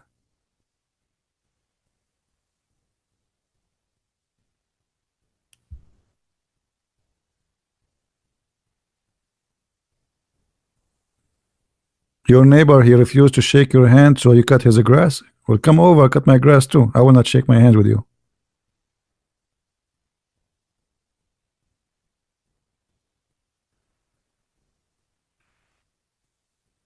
What is that? This is evil. So what Islam brought to us? What is good about it? So now the Muslims, they feel they are under conspiracy. Everybody is against them. Islam made them believe the Jews they hate you, the Christian they hate you, the Hindus they hate you, the Buddhists they hate you, the atheists they hate you, everybody, and you are the enemy of everybody. Islam did not bring peace. Islam is bringing war and division and evil, and that is satanic. For me, why I will not love to help somebody as a Muslim? Why I will not do that? Why I will not do good to him? Why I should hate him? That's not right. In Islam, no. You have even to hate even your family. The Quran in chapter 9 verse number 23. And here this is about, this is not metaphorical. This is not metaphorical. This is literally. Like the Muslim, they say to you that Jesus says if you don't hate your family, it's, but Jesus said hate no one. What he's talking about, that if you prefer your family more than me, that's mean you don't belong to me. The Muslim, they will quote for you a verse, says Jesus says I brought sword, but the sword is not a sword to kill. That is a sword on us, which means we will suffer, we will sacrifice, people will hate us.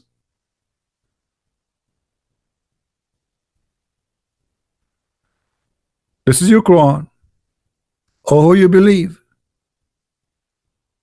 Choose not your father and your brothers as a friend. Even your father and your brother cannot be your friends. So who can be your friend? Nobody. In the top of that, Islam is a fascist cult. You see, there's some evil let us say evil thinking to see that they are supreme, like white supremacist, or even some black, they think they are black supremacist. Anyone who think he is supreme is stupid and he is evil. Islam teach that Muslims are supremacist.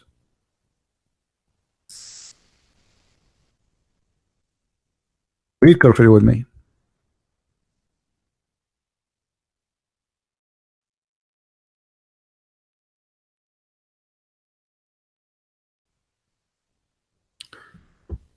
Muhammad, he said to them in the Quran that the Muslims are the best of mankind. The Muslim, they quote for you this verse, they say this is a verse saying that the best of mankind is us, to be benefit for the benefit of mankind, but they will not tell you what the verse is about. The verse is about that we are fascist. The teaching of Islam teaches us to be fascist. We are the best and you are no one. You are equal to an animal, to the point we can put a chain around your neck. Read carefully. You are the best of people ever raised up between two brackets to the benefit. You see the benefit? Okay, what is the benefit? Benefit of mankind. So when you hear this, that's wonderful. I mean, Islam saying that Muslims, if they are really the good Muslims, are the one who they are for the benefit of mankind. That's wonderful. The verse until now, it is so nice. I love it actually. But the verse have an evil meaning. The best for mankind are those who bring who? The mankind, with chains around their necks till they embrace Islam. Do you see it?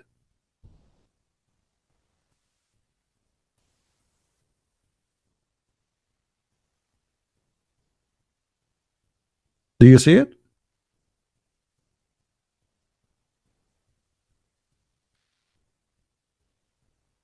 So now, not only we have a religion teaching violence against females, disrespecting women, having sex with the children, injustice, even in rules like normal life, like stealing and etc., even teaching hypocrisy and hatred, and teaching supremacist that we are supreme and the rest are a bunch of animals. We can put chains around their necks, and this is absolutely 1,000,000,000% against the teaching of God, as we learn in the Bible. A person who hate anyone for a race, he is no Christian. A person who is white, he hates somebody is black, he is no Christian. A person who is black, he hates someone because he's white or Asian, he is no Christian. A person who hate, he is no Christian anyway. Love your enemy, plus those who curse you. Pray for them. And look at Muhammad.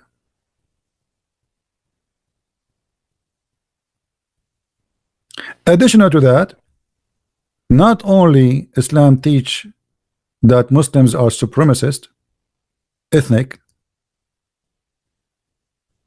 even though they are not ethnic, but Islam teach them that they are one ummah, which means one nation. The Muslims are a nation. They are not like us. They are different nation. This was ethnic. So ethnic in Islam became, Islam itself is an ethnic, and it became an identity. What about other disgusting teaching? Being evil to animals. Muhammad, he ordered to kill all the dogs. But Muhammad, he have a special treatment for black dogs. He believed that black dogs are the devil.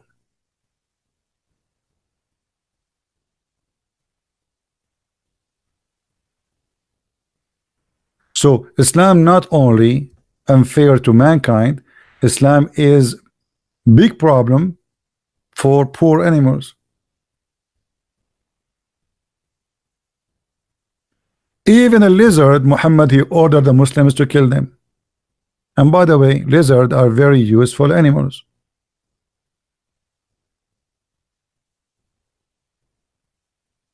He ordered to kill all dogs in the beginning, and then the people they start complaining, so he said, okay, kill only the black dog.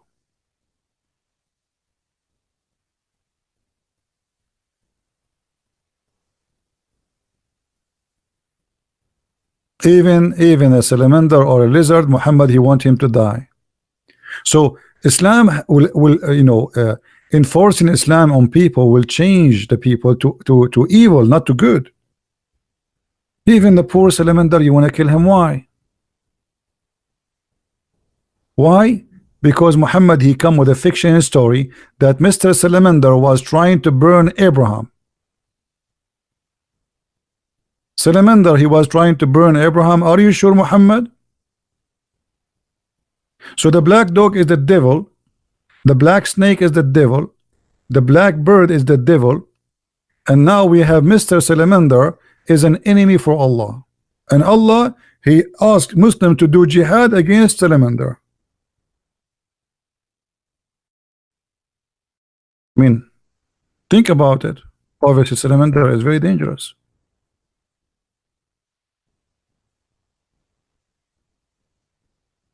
I mean, look at this guy.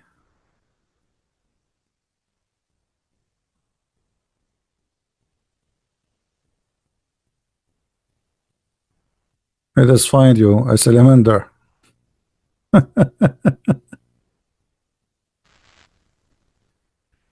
Salamander is evil. Proving, I mean, everybody knows that salamander is evil. Poor little tiny animal. It's not even the size of your finger.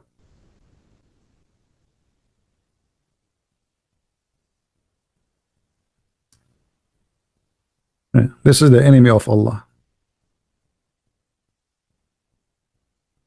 Especially this one, because he's black. And Allah, he hate him very much.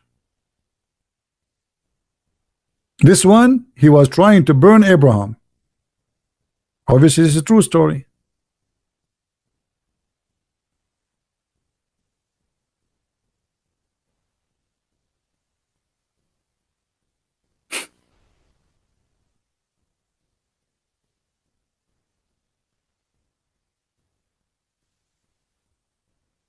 And what we can do now? Muhammad, he don't like salamander. So what we need to do now? I'm going to join the Mujahideen and start a holy war on salamander.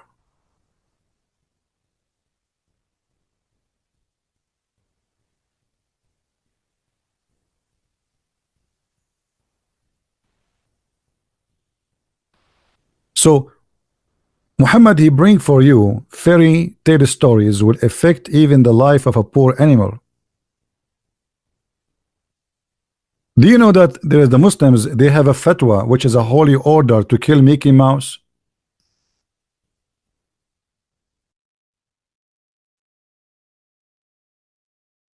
Do you know that?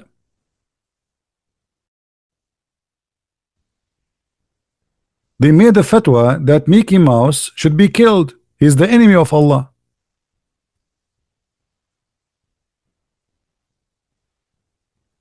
You think I'm joking?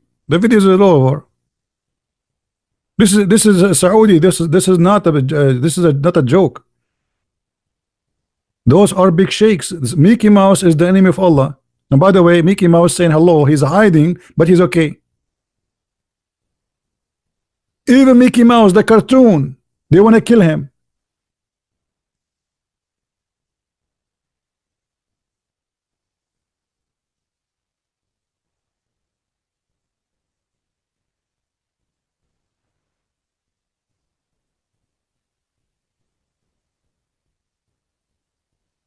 I don't know what to count for you, how stupid this cult is. How far things can go.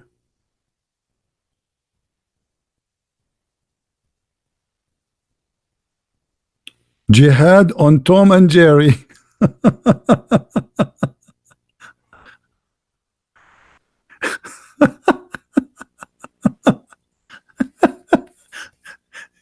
Jihad on Tom and Jerry. I mean, do I need more comment to show you how stupid this religion is? And still you will see a person who have you know, like a Western idiot, he convert to Islam. I don't know what's wrong with you. You Western, what's wrong with you? Are you mentally ill?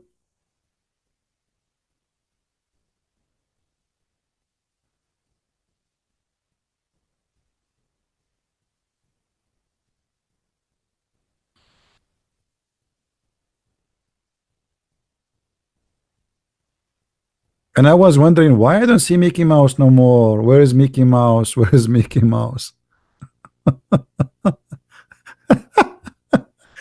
I mean, what happened? Where's Mickey Mouse? Even a cartoon. It's a cartoon, you idiot.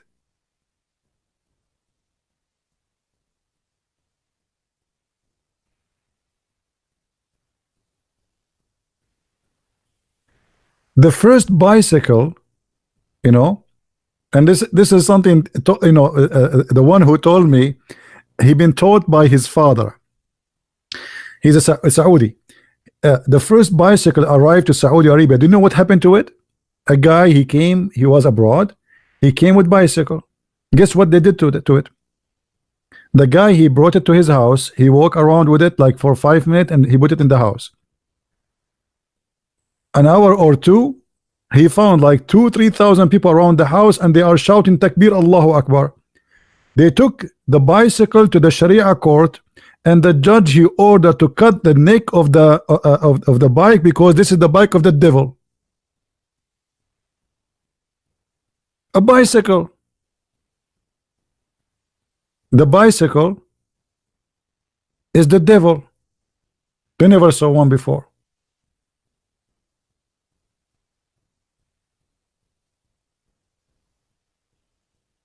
A guy, he made a containers for flowers in his house in the garden. He made them like you know, he like art, and he made them look like ducks. Somebody came to visit him and he saw those ducks in the yard. He reported him to the Sharia law court. Suddenly the police came, people came, and then the guy, he came and he read the order from the Sharia court to cut the necks of the ducks. And then the guy, he came and he's wearing a mask and he took a big huge sword, Allahu Akbar, and he cut the neck of the duck, which is made from what they call it, this the white material. It's not a concrete, it's very easy to break. And the Muslim, they shout Allahu Akbar, Allahu Akbar.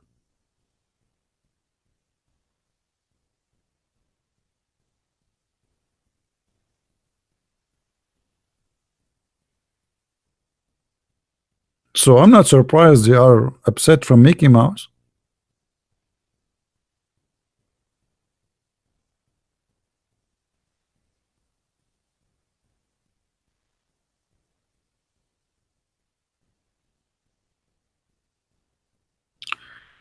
So my friend, as you see, I cannot find something good. I mean, if I want to count for you the stupid, evil stuff of this religion, it's endless. And actually, it's endless. I'm doing this for how many years? And never end. This is the most stupid cult ever. This is a cult can destroy humanity, can destroy history, can destroy civilization. Music is haram. Art is haram. Football is haram. Chess is haram. I mean, what is not haram? Music, in case you do not know, it's haram, forbidden. Okay. What? Wanna play chess? Haram. You cannot. Okay. Football, haram. Volleyball, haram. What is the only sport is allowed in Islam? Shooting with the arrow, riding horses, and swim, because it's what the Prophet says. Teach your children to shoot, to ride the horses, and to swim. That's it. Anything else is haram.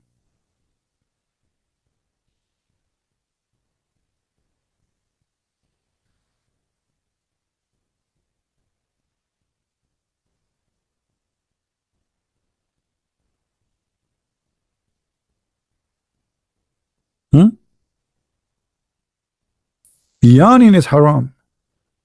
Do you know that yawning, if you do yawning, you are committing sin? Allah get upset from those who do yawn. Allah likes sneezing. Makes sense. And look at this stupid cult. Have you ever heard of a God? He likes those who sneeze and he hates those who yawn. So now we cannot do yawning. You do yawning, shaitan, he will piss in your nose, in your mouth, and he will laugh at you. I mean, look at the knowledge of this man. This man, his knowledge is beyond normal.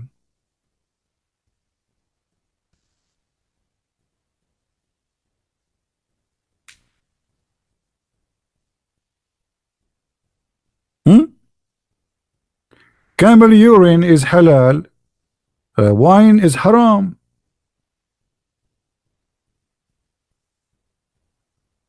Drinking piss. So now we cannot drink wine, but we can drink piss, which is an acid. So if is alcohol can cause a problem, the acid will cause million of problem. This is acid. This is piss. A piss of a camel. You see, the piss of a camel is different from a piss of different animal. Anyone knows why? Anyone knows why the animal piss is very harmful more than other piss? Who knows why?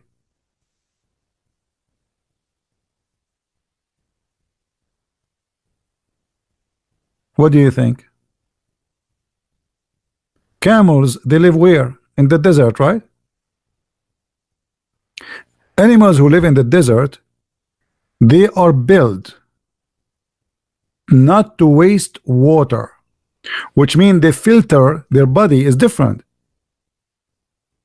You see, an elephant who live in India, he do not need to save water. There's water everywhere. Or Sri Lanka, wherever he goes, there's water. So water is not a problem. But those animals are made to reserve water as much as they can. So the piss of the camel is very concentrated. You are drinking a pure acid. You can search right now in YouTube or in Google, and you will see how the Muslims, they die from drinking camel urine, to the point United Nations, they made a warning about it. But who cares? Nobody listen.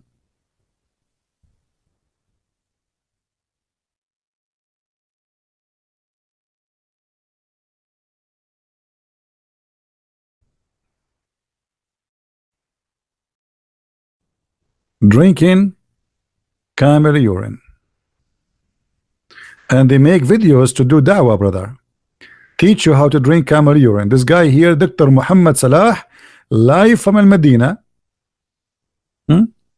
This is the guy, you remember him? This is the guy, you remember him? This is the guy from the follower of Rashad Khalifa, the one who run from, he was debating me. Edib Potato, you remember him? Shish Kebab. Yeah. Did the Prophet Muhammad ever drink camel urine? I don't think so. I think he ordered you to drink it, but he will not drink it.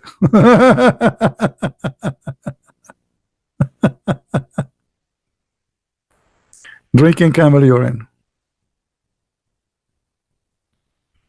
And the funny, they lift up the tail of the camel and they grab his penis and they force him to piss in their mouth because it should be fresh.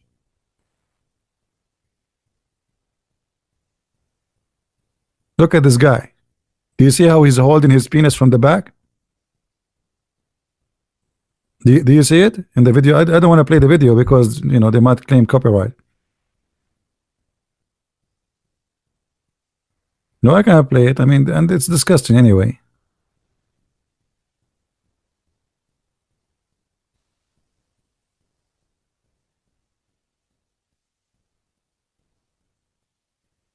Camel urine.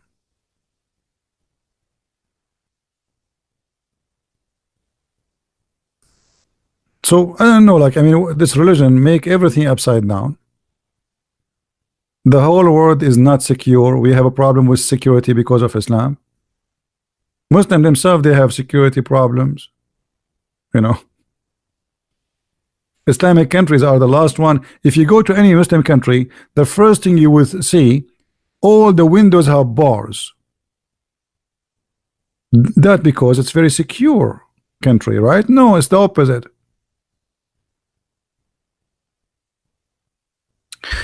Anyway, guys, I just wanted to share with you this, and I will try to make my broadcast in like let us say we usually do it always like 3:30 p.m. my time, right?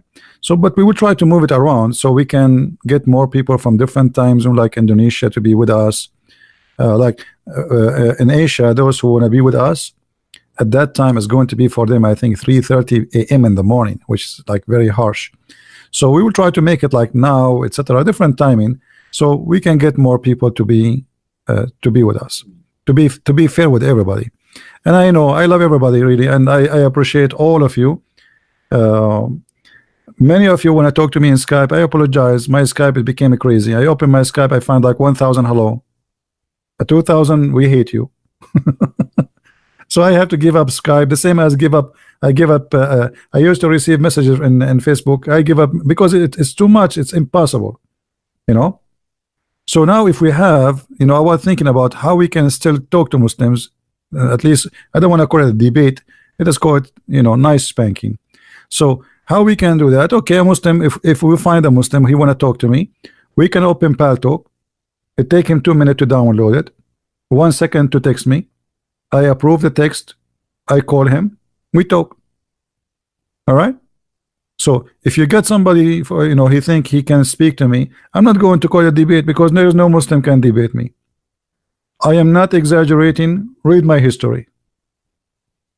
No Muslim can debate me, not even Muhammad, not even Allah. And by the way, I never debated the Muslims. You see, in order to call a debate, you have to bring 2 decent people giving their opinion. When you speak to a Muslim, he don't give a decent answer. I don't know if you understand what I'm saying. I will give an example. Many of you watch what it's called debate between Mimi Hijab and David Wood. Hijab was lying about all the answers. So how we can have debate? You know what I mean? That's not a debate, it's a game.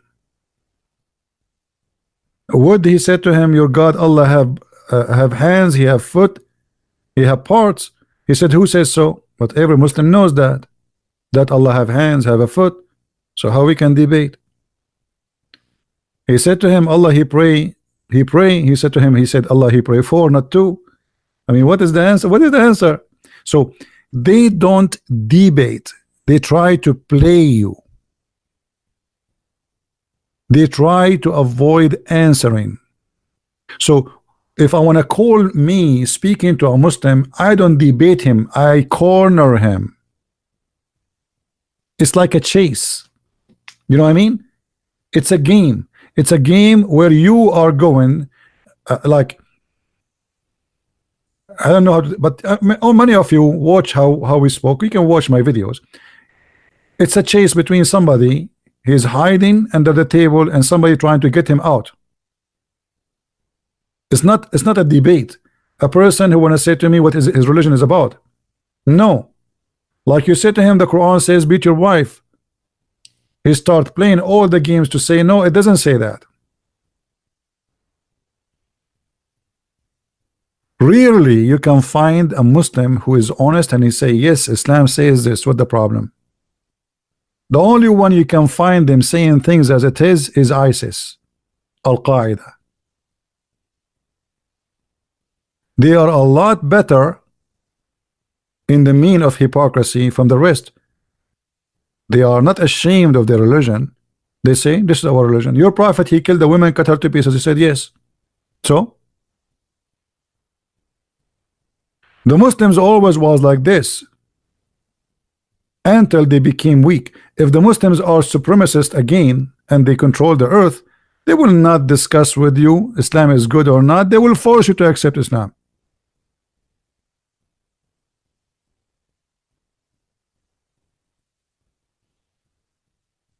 So today we are not debating, we are fighting deception, and there's a huge difference. So I appreciate all those people who help us to fight deception. Please don't forget to download my videos. I don't keep them for long. And for those who like to read, in case you do not know, my books is translated to many languages, including German, Spanish, French, Dutch, Swedish, you name it. And actually now they are working in other languages too. So I hope soon we will have more, so people they can read and they can educate themselves. Education is very important. Stupidity, ignorance is our enemy. Muslims are people who need help. I don't hate them. I'm trying to educate them, the same as I'm trying to educate you. And by the way, education is not a shame. Maybe any of you can correct me about a word in English. Simply, that is education. So I can be ignorant in the English, and you can be ignorant in something else. But it's not right to be ignorant about something very important can destroy your life. Knowing or not knowing a word in English will not change really too much of my life. But being fool about what to follow, what not to follow, what is right, what's wrong, can destroy your life. Life, all of it is about decisions. If we make the wrong decisions, we go to the wrong place. And religion can affect your life big time. You are what you believe. Some people, they say you are what you eat, right? That is different story. You are what you believe. If you believe, as an example, if somebody believes he's a girl, yet he's a man, he will walk like a girl and he will talk like a girl. Do you agree with me? If a woman agree, or let's say a woman, she believe that she's a man, she will talk like a man and she will act like a man. She is what she believe. So belief is very important, can change our life, can change the way we do things, for bad or good. You are what you believe, and I'm here to help you, my friend.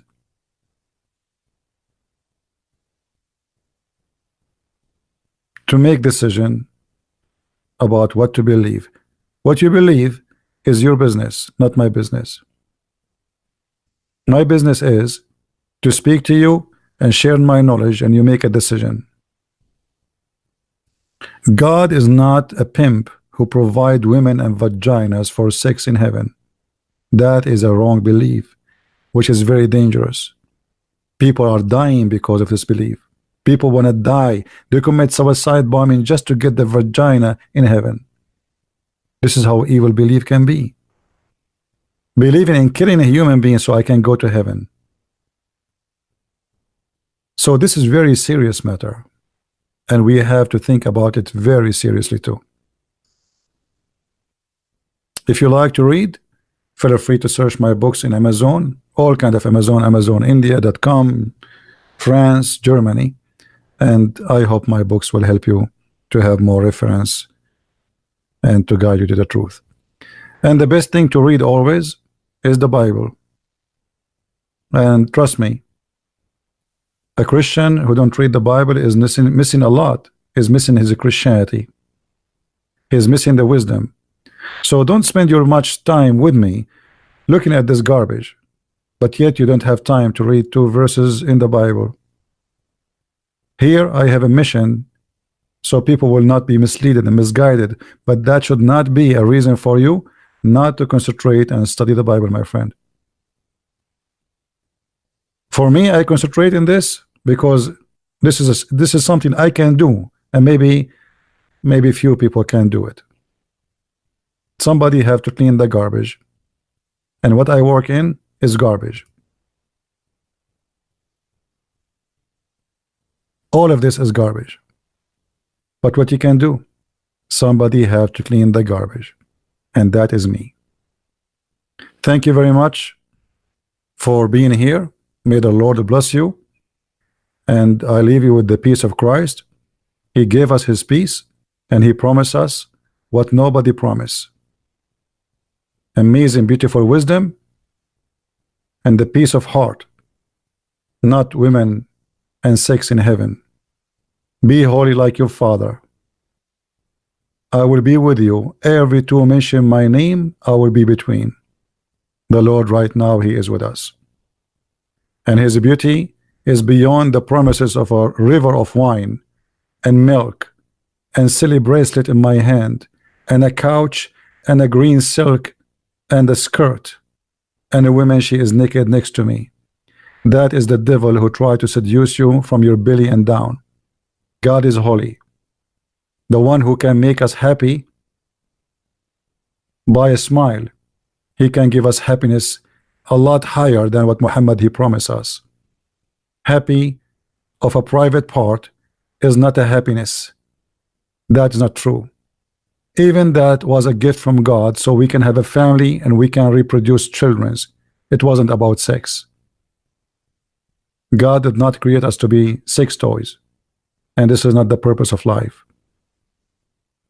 Think always about who you are and what you want to be. You want to be a sex toy, addicted to sex as Muhammad wanted you to be, or you want to be holy as your Father. He and she, they will not get married. They will be the same as angels, which means we will be free from our needs with the Lord, the Messiah. Thank you for being here. May the Lord bless you all. Christ is Lord, Islam is false, and see you soon again. Take care.